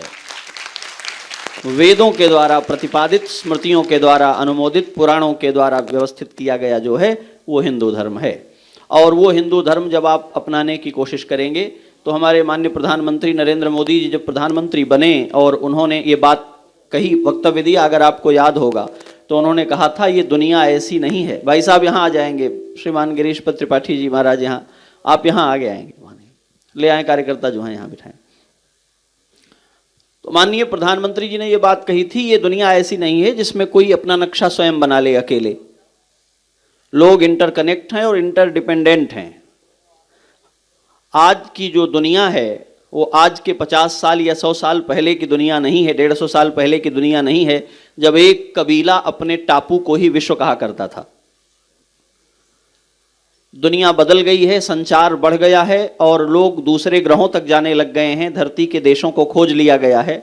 आज ये कल्पना संभव नहीं है कि कोई देश अकेले बैठकर अपनी परिभाषा तय कर ले, अकेले बैठकर अपनी भूमिकाएं तय कर ले और अकेले बैठकर अपने संविधान तय कर ले। अगर ऐसा करेगा तो अलग थलग पड़ जाएगा। आपको आगे बढ़ना होगा तो विश्व बिरादरी के साथ आगे बढ़ना होगा, अपने मूल्यों की रक्षा करते हुए, उनके अस्तित्व का सम्मान करते हुए। और उस दृष्टि से हमारी प्राथमिकता हिंदू राष्ट्र होने की नहीं है, हमारी प्राथमिकता आत्मनिर्भर राष्ट्र होने की है, शिक्षित राष्ट्र होने की है, विकसित राष्ट्र होने की है और अर्थ समृद्ध राष्ट्र होने की है। केवल हिंदू राष्ट्र बनकर के हम मुस्लिम राष्ट्रों से कैसे मांग पाएंगे अपनी ज़रूरत की चीज़ें? एक हिंदू होकर हम कैसे मांग पाएंगे क्रिश्चियन से अपनी चीज़ें? या हम संवाद कैसे कर पाएंगे? हमारी प्राथमिकता है हम इस योग्य हो जाएं कि हम जो भी हों लोग हमें स्वीकार करना चाहें। और जब भारत इतना समर्थ हो जाएगा कि अर्थ के स्तर पर, शिक्षा के स्तर पर, चिकित्सा के स्तर पर आप भारत के विषय में जो आंकड़े देखेंगे विश्व बिरादरी के सामने, तो आपको पता लगेगा कुछ तो कपटपूर्वक हमारे विरुद्ध बनाया गया है, पर कुछ हमारी सच्चाई भी है। हमें उन पर काम करना है। हमको हिंदू कोई दूसरा बनाएगा क्या? हम स्वतः हैं, हम बन जाएंगे? हम हैं ही, इसमें होना क्या है? हमें काम करना है एक राष्ट्र के रूप में अपनी संप्रभुता, अपने सामर्थ्य, अपनी संस्कृति को मजबूत करने का। अगर हम आज ये राष्ट्र अपने को हिंदू राष्ट्र घोषित कर दे तो आप बताइए विश्व बिरादरी में हम में क्या श्रेष्ठता आ जाएगी? कोविड के काल में अगर भारत जैसे देश से अमेरिका जैसा देश दवा मांग रहा था तो इसलिए कि हिंदुओं की ज्यादा पवित्र होती है क्या? आप बना सके थे इसलिए ना, आप सप्लाई कर सकते हैं इसलिए ना। ये दुनिया बाजार से चलती है, तिलक और जनेऊ देखकर नहीं चलती है। आप उपयोगी होंगे तो स्वीकार किया जाएगा, आप अनुपयोगी होंगे तो आपकी प्रार्थना नहीं सुनी जाएगी। इस पर काम करना ज़्यादा जरूरी है। पूज्य शंकराचार्य जी जो कहते हैं वो बात सही है, लेकिन वो आध्यात्मिक दृष्टि से कहते हैं, मैं व्यावहारिक दृष्टि से कह रहा हूँ, इतना अंतर है। गुरुजी, मेरा प्रश्न ये है कि राष्ट्र, देश और सभ्यता में क्या अंतर है? चूंकि अभी पीछे भाई ने राष्ट्रभक्ति और देशभक्ति के माध्यम से इन दो चीज़ों को आपके द्वारा क्लियर करवा दिया, फिर भी मेरा ये जो अगला प्रश्न है, सभ्यता और संस्कृति में क्या अंतर है? क्योंकि इस युवा धर्म संसद में इन दो तीन चीज़ों का बार बार उल्लेख आया है, इसलिए इसको जानना थोड़ा जरूरी हो गया है। समाज के द्वारा स्थापित कुछ ऐसे नैतिक नियम जिनसे समूह में सहजता पूर्वक रहा जा सके, उसको सभ्यता कहते हैं। सभा शब्द से परिचित हैं? सभा, हाँ, जहाँ बहुत सारे लोग बैठे हों, वहाँ जब कोई व्यक्ति बैठे तो ऐसा व्यवहार करे जो सबके अनुरूप हो, किसी को उद्विग्न न करता हो, ऐसे व्यवहार को सभ्य होना कहते हैं। सभा के योग्य व्यक्ति को सभ्य कहा जाता है।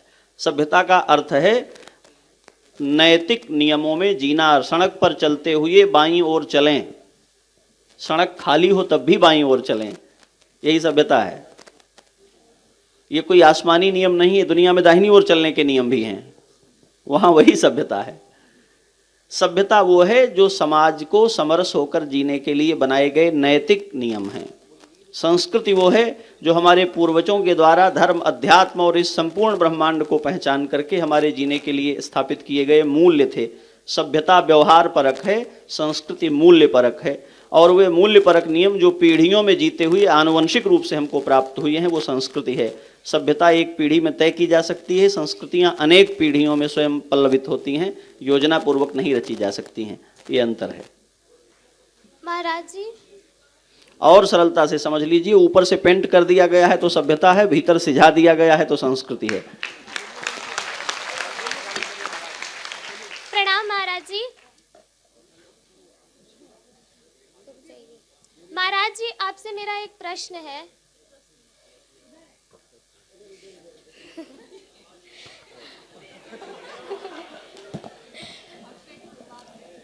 महाराज जी, इससे पहले जब आपने राष्ट्रभक्ति और देशभक्ति के बीच का अंतर बताया, तो आपने कहा कि देशभक्ति जो है वो एक छोटे स्तर पे है, अपनी चीजें, अपना ग्राम, इन सब को लेकर है, और राष्ट्रभक्ति जो एक बृहत्तर रूप में है।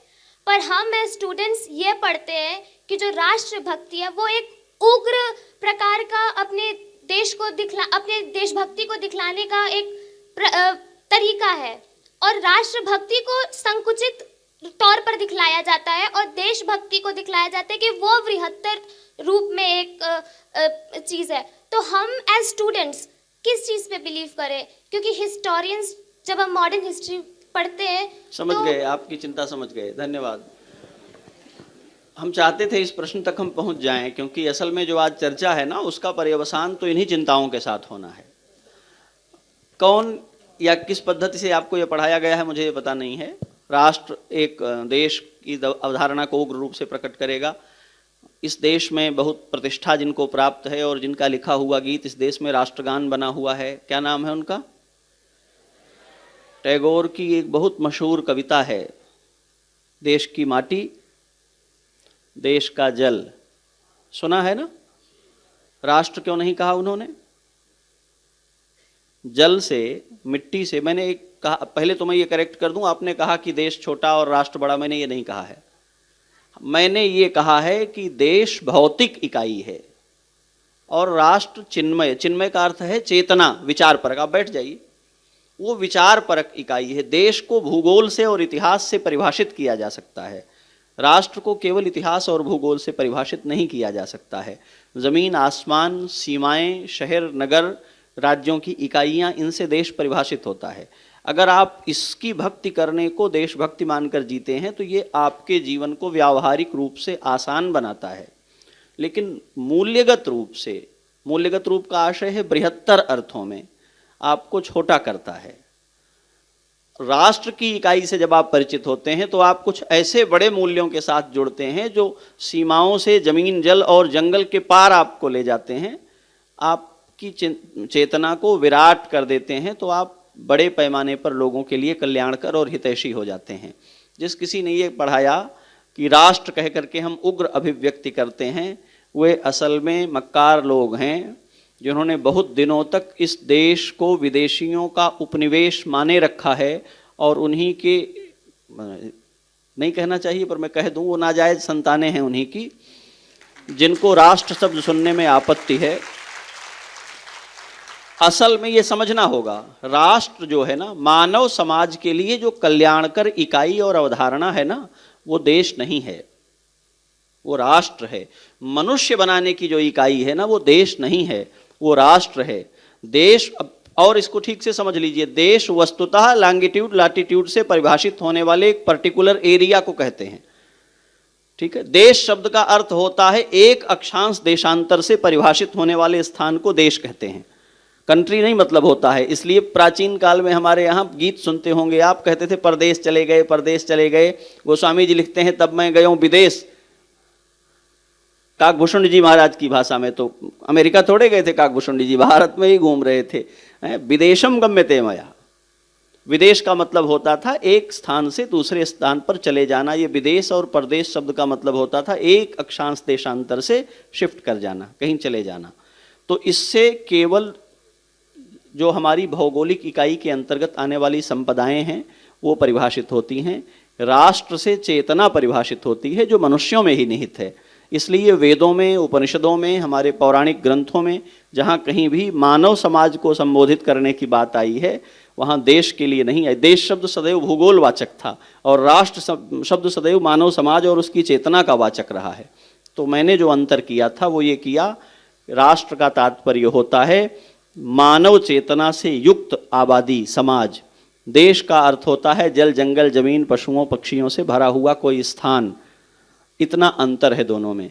राष्ट्र शब्द को लेकर के जो उग्रता का आरोप इधर हुआ है वो इसलिए हुआ है कि कुछ लोग ऐसे हैं जो अनागरिक होकर जीना चाहते हैं, जो मुख्य बात है। इस देश में, दुनिया भर में है, हमारे यहाँ उसकी गुंजाइश ज़्यादा है। कुछ लोग ऐसे हैं जो अनागरिक होकर जीना चाहते हैं। वे चाहते हैं राज्य के द्वारा घोषित सारे लाभ और सुरक्षाएं हम प्राप्त करें, लेकिन उसके द्वारा निर्धारित जो प्रतिबद्धताएं हैं उन्हें हम न पूरा करें। अभी एक बात और आई थी यहाँ, अंग्रेजी के शब्दों से मेरा बहुत परिचय नहीं है, लेकिन डेमोक्रेसी में मोबोक्रेसी की कोई बात चल रही थी। मैं सोच रहा था उसको भी एक बात और उसमें स्पष्ट कर दूं। शराब पिला करके वोट ले लिया जाता है। क्या वोट देने वालों को ये बात जानने नहीं देनी चाहिए कि शराब पिलाने वाले तुम्हारे हितैषी नहीं है, नुकसान कर रहे हैं? और क्या अगर कोई ऐसी योजना बनाई जाए कि मतदाताओं को ये समझने दिया जाए कि तुम अपना हित तय कर सको योग्यता से, तो क्या इसको मोबोक्रेसी कहेंगे? प्रत्येक समाज में एक बच्चे को नाबालिग मान करके अगर उसके अपने निर्णयों के उसे अयोग्य घोषित किया जाता है, तो क्या इसमें उसके अहित का विचार निहित है? बहुत सारे लोग ऐसे हैं जो बड़ी उम्र के साथ परिपक्व नहीं होते। हमने अभी आरंभ में कह दिया था, आप कोई व्यक्ति का उदाहरण मत बना लीजिएगा इसको। तो बहुत से लोग ऐसे हैं जो उम्र के साथ परिपक्व नहीं हो पाते हैं, और ऐसे लोग ज़्यादातर गांवों में हैं। हमने आरंभ में ही कहा था, जो ग्राम्य और नागर शब्द का अंतर है, चालाकी करके, युक्ति करके, धूर्तता करके, किसी कपट के द्वारा अपना प्रयोजन साधने वाले लोग नहीं हैं। इतने बिगाड़ के बावजूद अभी भी बहुत सरलता से गांवों में जीने वाले लोग हैं और बड़ी सहजता से ठगे जाते हैं। तो इस देश को शिक्षा और समझ में इतना उन्नत बना दिया जाए कि वे जब अपना प्रतिनिधि चुनने जाएं तो अपने हित पहचानते हों। इस दिशा में जो प्रयास होते हैं, इसी तरह कुछ लोग जो अनागरिक हैं, रहते इस देश में हैं, रहते इस राष्ट्र की व्यवस्था में हैं, इसके लाभ भोगते हैं, इसकी सुविधाएं प्राप्त करते हैं, इसके संसाधनों का उपयोग करते हैं, उसके बावजूद उसके प्रति उत्तरदायी नहीं होना चाहते। मेरे पास दर्जनों संदर्भ हैं और बहुत व्यावहारिक संदर्भ हैं। मैं कहूँगा तो लोगों को आहत होंगे लोग, इसलिए बहुत उनमें मैं डिटेल में उनकी नहीं जाता हूँ। सुब्रमण्यम स्वामी ने एक पत्र प्रस्तुत किया, आप जहाँ पढ़ाते थे वहाँ उस विश्वविद्यालय में उन्होंने, जिसमें उन्होंने ये बताया कि एक खास वर्ग समाज का ऐसा है जो किसी समाज में किसी देश की अर्थव्यवस्था के लिए घातक है। क्यों? ये बैंकिंग को पाप मानता है, इसलिए अपने उपार्जित धन को बैंकों के माध्यम से संचालित नहीं करता है, अपनी अंतरंग व्यवस्था में संचालित करता है। ये ग्रोथ करता जाता है, लगातार किसी देश की बहुत बड़ी पूंजी इसके पास जाती है जो सरकार के लिखा पढ़ी और बैंकिंग के प्रबंधन से बाहर निकल जाती है। ये अर्थव्यवस्था के लिए घातक है। और उस वर्ग विशेष ने उनके खिलाफ पूरी एक कैंपेन चला दी इस बात को लेकर के कि ये वर्णगत रूप से, मतलब धार्मिक रूप से ये विरोध कर रहे हैं और कुछ लोगों को पीछे धकेल रहे हैं। उसका परिणाम भी आया बाद में, उस पर डिजिटल सिग्नेचर चलाए गए, तमाम तरह के आंदोलन चले, हम उस विस्तार में नहीं जाएंगे। केवल एक बात पर आपका ध्यान दिलाना है, इस तरह के जो लोग हैं, रहते हैं समाज में, संसाधन और व्यवस्थाओं का भोग समाज से करते हैं, लेकिन इस समाज के प्रति निर्धारित जो न्यूनतम उत्तरदायित्व है उनका सामना नहीं करना चाहते हैं। वो कहते हैं कि जब भी उत्तरदायित्व तय किए जाने की बारी आएगी तो कहेंगे ये तो उग्रवादी लोग हैं, ये तो ज़बरदस्ती कर रहे हैं हमारे सामने, हमसे आज तक किसी ने नहीं पूछा हमारी आईडी है, हमारी आईडी पूछ रहे हैं। अपने खेत में हल चलाओ, अन्न उपजाओ और खाओ, आईडी कोई मांगने नहीं आएगा। जब झोला भर भर करके आप अनाज कहीं से लेकर के आओगे तो आईडी मांगी जाएगी ना, क्यों नहीं दिखाओगे आईडी? 2 दिन के एक सत्र में आप आए हैं, यहाँ भी प्रबंधन के लिए व्यवस्था बनाई गई है कि भोजन के लिए आप अपनी आईडी पहन कर जाइए, तो क्या ये जबरदस्ती है? इतनी छोटी व्यवस्था के लिए जब इतने प्रबंधन की आवश्यकता है तो इतने बड़े राष्ट्र के लिए क्या कोई प्रबंधन नहीं चाहिए? वो लोग आरोप करते हैं, उनके आरोपों को आप उनका जवाब दे करके शांत कर सकते हैं, या यदि आप जवाब नहीं दे सकते तो इग्नोर करके अपना काम करते चलिए। मंच पर विराजमान अतिथिजन तथा महाराज जी को मेरा प्रणाम। संवादशाला में उपस्थित सभी जनों को मेरा नमस्कार। मेरा नाम शुभम मिश्रा, काशी हिंदू विश्वविद्यालय का छात्र हूँ। मेरा प्रश्न मैडम से है। मैडम, वर्तमान में नेता पक्ष व नेता प्रतिपक्ष में आपसी जो विरोधाभास होता है जिससे समाज गुमराह होता है, क्या यह राजनीति शास्त्र में वर्णित है? अगर है तो वह किस प्रकार से है? बिल्कुल राजनीति शास्त्र में वर्णित है। विपक्ष की भूमिका हमारे संविधान में भी बाकायदा विपक्ष की जो संकल्पना की गई है और जो विपक्ष का आयोजन किया गया है उसका केवल और केवल उद्देश्य ही ये है कि वह सरकार को, शासन तंत्र को चेक करे ताकि वह निरंकुश ना हो पाए। जैसे हम लोग शतरंज का गेम खेलते हैं और उस खेल में भी क्या करते हैं कि जब राजा को चेक दिया जाता है लास्ट में, तो विपक्ष का रोल उसी चेक करने के लिए है। तो जहाँ तक आप संविधान से समझ रहे हैं कि पक्ष और विपक्ष यानी शासन तंत्र और विपक्ष का होना आवश्यक है, तो बिल्कुल आवश्यक है, क्योंकि तभी वह शासन तंत्र को कंट्रोल में रख पाएगा, निरंकुश होने से रोक पाएगा। यह सही है कि विपक्ष की भूमिका वर्तमान 2 सरकारों के कार्यकाल में काफ़ी सीमित होती जा रही है। मुझे लगता है कि जो प्रश्न आपने पूछा वो यही सोच करके ही पूछा कि उनकी क्या अर्थवत्ता रह गई है विगत 2 सरकारों के कार्यकाल में। लेकिन यदि आप इसके पूर्व के सरकारों के कार्यकाल का इतिहास देखेंगे, खासकर 12वीं लोकसभा के पूर्व, तो आप पाएंगे कि विपक्ष की बहुत बड़ी भूमिका रही, यहाँ तक कि आगे चल के विपक्ष ने ही सरकार बनाई। और वो जो विपक्ष को यह भूमिका सरकार बनाने का अवसर ही प्राप्त हुआ, वह सिर्फ यह इस माध्यम से प्राप्त हुआ कि वह अपनी बात संसद में जिस तरीके से उन्होंने रखी, जनता को उन्होंने समझा, जनता ने और उसे स्वीकारा और आगे चल करके वो सरकार बनाने के काबिल हो गए। तो कहीं ना कहीं जो विपक्ष में है आज, वो भावी सरकार है हमारी, तो हम उसका सम्मान उसका हमेशा रहेगा, सदैव रहेगा। विगत 2 सरकारों के कार्यकाल में विपक्ष की भूमिका सीमित हुई है, लेकिन अभी भी उसमें कुछ हमारे प्रतिनिधि ऐसे हैं जिनकी बात सरकार अवश्य सुनती है। और आपने देखा होगा कि जो विदेश में हमारा प्रतिनिधि मंडल जाता है उसमें निश्चित तौर पर विपक्ष के सदस्यों की भूमिका बहुत महत्वपूर्ण होती है और उन्हें अवश्य रखा जाता है। महाराज जी के श्री चरणों में प्रणाम और यहाँ मौजूद सभी विद्वज्जनों को प्रणाम। महाराज जी, मैं नीरज सिंह राजपूत काशी हिंदू विश्वविद्यालय से आए हैं। तो पहले के व्याख्यान सत्र में जो इससे पूर्व हुआ उसमें प्रोफेसर रजनीश सर ने कहा कि पाश्चात्य संस्कृति में इस चीज़ का उदाहरण पाया जाता है कि रानी के लिए राज छोड़ा गया और हमारी संस्कृति में राज के लिए रानी छोड़ी जाती है। हम सभी ये बात जानते हैं कि हम भगवान श्री राम को एक आदर्श के रूप में देखते हैं। तो मेरे बाल मस्तिष्क में ये प्रश्न अक्सर कौंता है और हम सभी के अंदर ये प्रश्न कौंता है। हम उस समय अपने आदर्श को प्रश्नों के घेरे में घिरा पाते हैं। तो आपसे अनुरोध है कि इस बात पर आप थोड़ा स्पष्टीकरण दें ताकि हम सब अपने आदर्श की पूजा कर सकें और इस प्रश्न से बाहर उभर सकें। अगर आप पूजा करना चाहते हैं तो प्रश्नों के बाहर जाना पड़ेगा। प्रश्नोत्तर से पूजा नहीं की जा सकती। जानने और मानने के दो अलग अलग क्षेत्र हैं। मानने के क्षेत्रों पर वितर्क नहीं होते हैं और जानने के क्षेत्रों का कोई अंत नहीं है। तो पूजा करनी है तो इन प्रश्नों के बाहर जाना है। समझने की बात जहाँ तक है, जितने भी श्री राम के चरित्र रचना करने वाले महापुरुष हुए हैं, महर्षि वाल्मीकि से लेकर के आज तक जिनकी कोई गिनती है, जो कोई अस्तित्व में है, उनमें से किसी ने श्री राम को दोषी नहीं माना है और जानकी को विक्टिम नहीं माना है। ये इस देश में नारी चेतना का जागरण करने के बाद उसमें जो लीडरशिप की बात आई है या एक कुछ खास तरह की विचारधारा जो देश में आई, जो भारतीय प्रतीकों को मलिन करने की योजना पर काम करती थी, उन्होंने आरोपित किया है। मैं केवल एक उत्तर इसका दूंगा, यद्यपि मैं इस पर बहुत बार बोलता रहा हूँ। व्यष्टि और समष्टिपरक चरित्रों की अवधारणा है हमारे यहाँ। जब कोई व्यक्ति समाज के प्रति उत्तरदायी होता है तो उसके व्यक्ति जीवन के सुख और उसकी रुचियाँ महत्वहीन हो जाती हैं। आज जो हमारे समाज में बहुत बड़ा आरोप है कि सत्ता में बैठे हुए लोग व्यक्तिवादी हो गए हैं, परिवारवादी हो गए हैं, अपनी रुचियों अपनी इच्छाओं के अनुरूप चल रहे हैं। श्री राम ने उसका उल्लंघन किया, उसके पार गए और उन्होंने कहा नहीं, जब सबके प्रति विचार करना होगा तो मैं एक व्यक्ति होकर अपने जीवन के सुखों का उत्सर्ग करने को प्रस्तुत हूँ। उन्होंने जानकी के साथ कोई अन्याय नहीं किया है, कोई प्रताड़ना नहीं की है, उनका किसी तरह का त्याग नहीं किया है, उनकी किसी तरह की अवमानना नहीं की है। अगर आपके मन में कहीं सूचनाएं ऐसी हैं तो उन्हें दूर कर दीजिए। उसका एक उदाहरण मैं ये देता हूँ। जानकी के बाद श्री राम ने जितने यज्ञ किए हैं उन सब में जानकी की प्रतिमा बिठा करके यज्ञ किया है।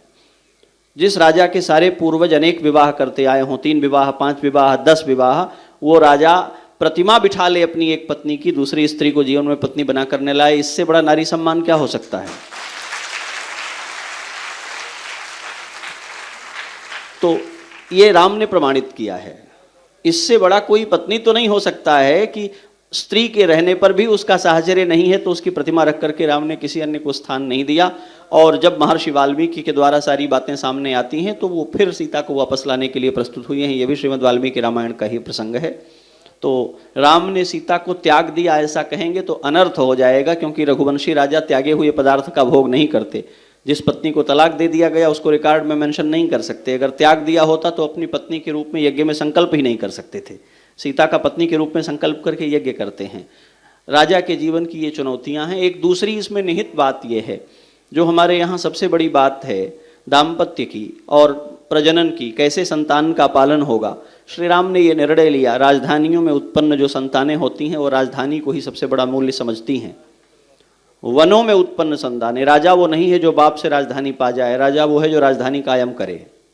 उन्होंने कहा मेरे बच्चे वन में जन्मेंगे और राजधानियां बनाएंगे। श्री राम 4 भाई, चारों के 2-2 बेटे और किसी को अयोध्या का राजा नहीं बनाया।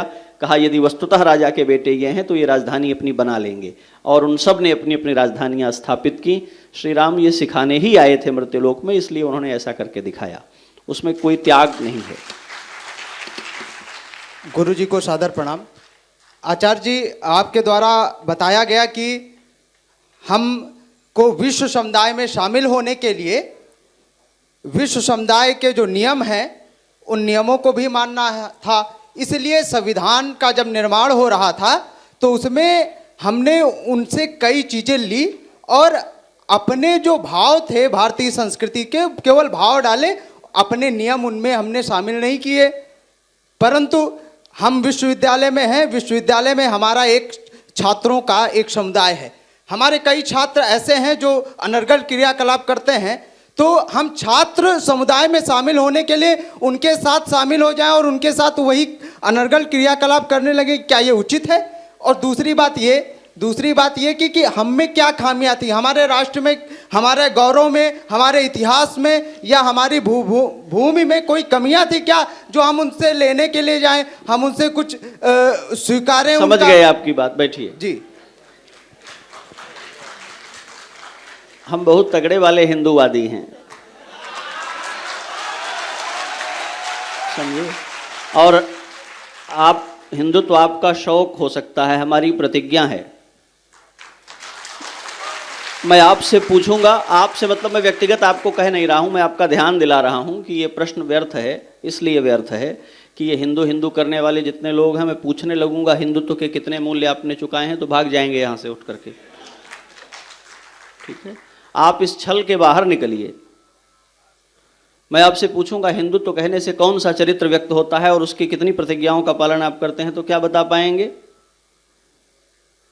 शिखा नहीं रखते हैं, संस्कार नहीं किए गए हैं, हमको पता नहीं हमारे कितने संस्कार हुए हैं, यज्ञोपवीत नहीं पता है, अपनी शिखा नहीं पता है, अपना गोत्र नहीं पता। आपको पता होगा, अपने वेद नहीं पता है, अपने सूत्र नहीं पता है, अपने पूर्वजों का नहीं पता है, न तर्पण करते हैं, न श्राद्ध करते हैं, न हिंदुत्व के द्वारा परिभाषित कोई आचार विधि जानते हैं। यह भी नहीं जानते कि हिंदू कोई धर्म नहीं है, सनातन वैदिक धर्म है जो ब्राह्मण क्षत्रिय वैश्य शूद्र के द्वारा परिभाषित होता है। हिंदू तो उसका आधुनिक नामकरण भर है, और उसके बावजूद जो लोग हिंदू राष्ट्र की पैरवी करते हैं वो खुद को अंधेरे में धकेल रहे हैं। आप कुछ पाने जा रहे हैं तो पहले आपको ये पता होना चाहिए कि आप क्या पाना चाहते हैं। जो भी हिंदुत्व की पैरवी करने वाला समाज है वो पहले अपने हृदय पर हाथ रख करके पूछे कि मैं, मेरा परिवार, मेरे घर के लोग हिंदुत्व के कौन से मूल्यों का पालन कर रहे हैं। ये जो फैशनेबल हिंदुत्व है, इसने हिंदुत्व को सबसे ज़्यादा नुकसान पहुंचाया है।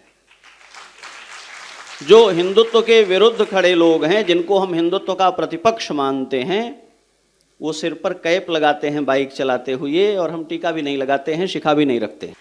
ठीक है, वो अपने धर्मगत मान्यताओं की रक्षा करने के लिए खतना करा लेते हैं, आप कान नहीं छिदवाते हैं। कितने लोगों का कर्णवेद संस्कार हुआ है? हिंदू हिंदू हिंदू, इस तरह भाषणबाजी से हिंदुत्व आने वाला नहीं है। जिसकी भी हिंदुत्व में निष्ठा हो, पहले जाकर के पढ़े कि हिंदू कहने से कौन सा चरित्र प्रतिपादित होता है, और उसको मेरे पूर्वजों ने, मेरे परिवार ने, मैंने कितना जिया है। उसके बाद आपको कोई बयान नहीं देना पड़ेगा, जो आपके सामने खड़ा होगा वो नतमस्तक हो जाएगा। ये उदात्त जीवन मूल्यों का नाम है, वो खो गया है। हम शब्दों से हिंदुत्व की रक्षा करना चाहते हैं, ये छल है।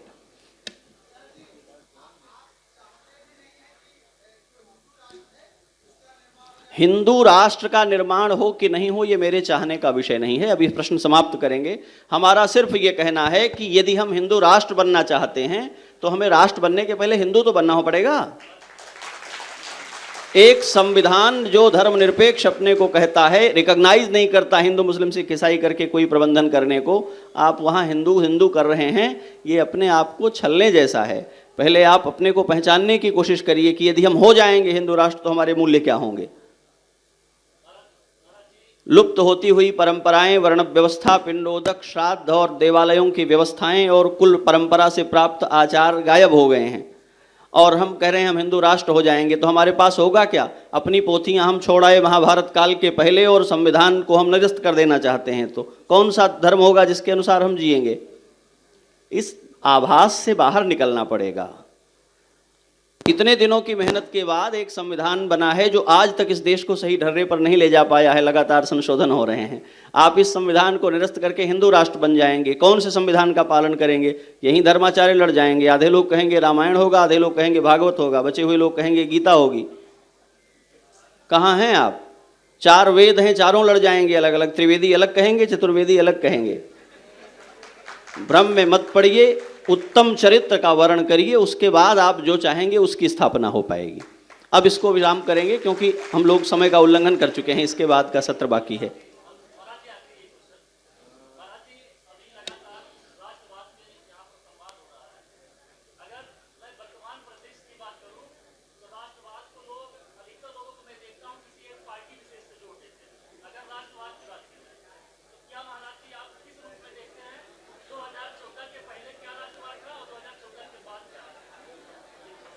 राष्ट्र और राष्ट्रवाद उन सब का है जो भारतवर्ष का अपने को अंग मानते हैं।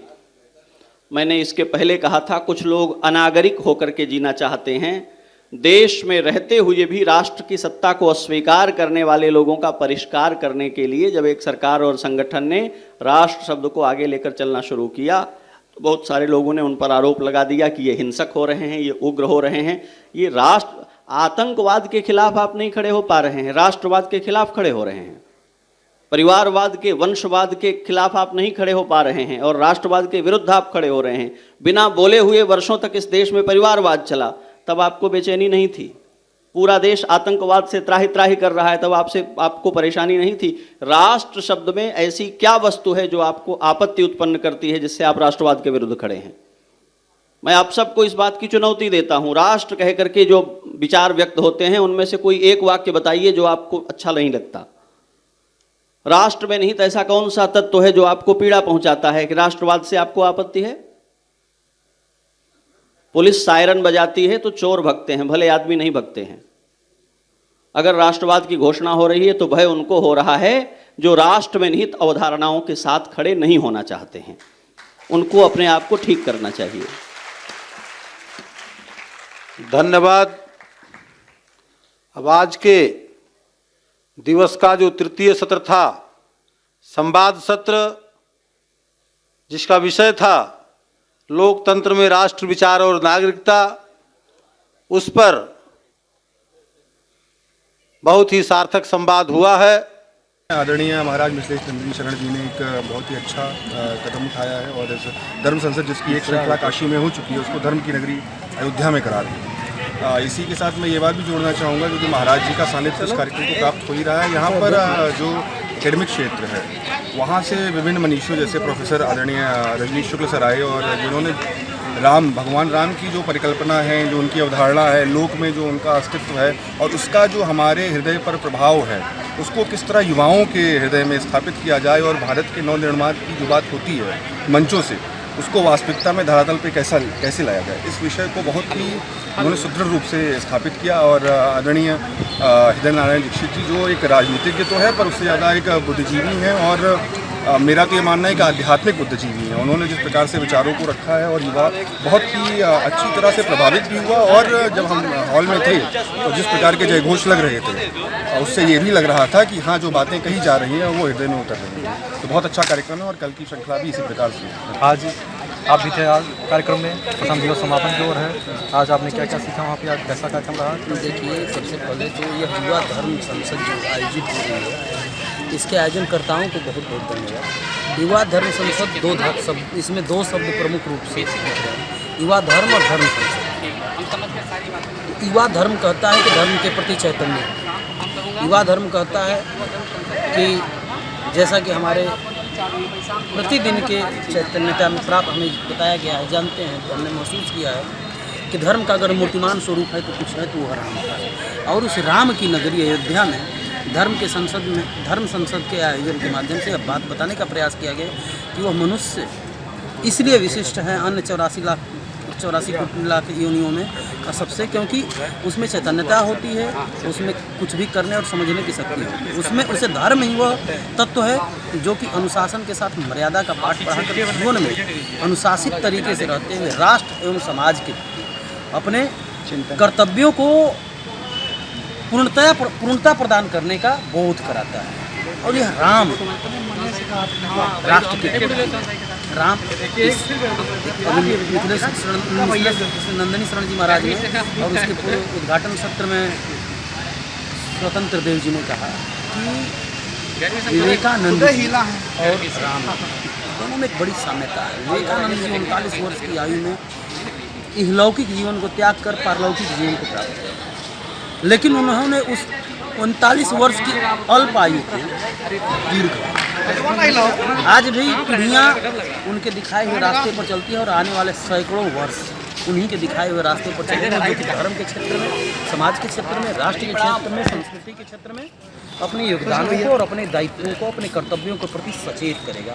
वहीं मार्ग किसी समय अपने त्याग से, अपने बलिदान से, अपने समर्पण से, अपने राष्ट्र के प्रति, पिता के प्रति, पितृत्व के प्रति और संस्कृति के प्रति जो त्याग की भावना है, उसके प्रतीक राम ने यही बात बताई थी जो कि आज विवेकानंद बताए हैं। और विवेकानंद जी के बताए हुए रास्ते पर यह चलता हुआ युवा धर्म संसद हम युवाओं को भी कह रहा है कि जो महान जन राष्ट्र के बताए हैं, धर्म का रास्ता, धर्म से ही हमारा जीवन अनुप्राणित होता है, धर्म से अनुप्राणित होने वाले रास्ते पर चलना चाहिए।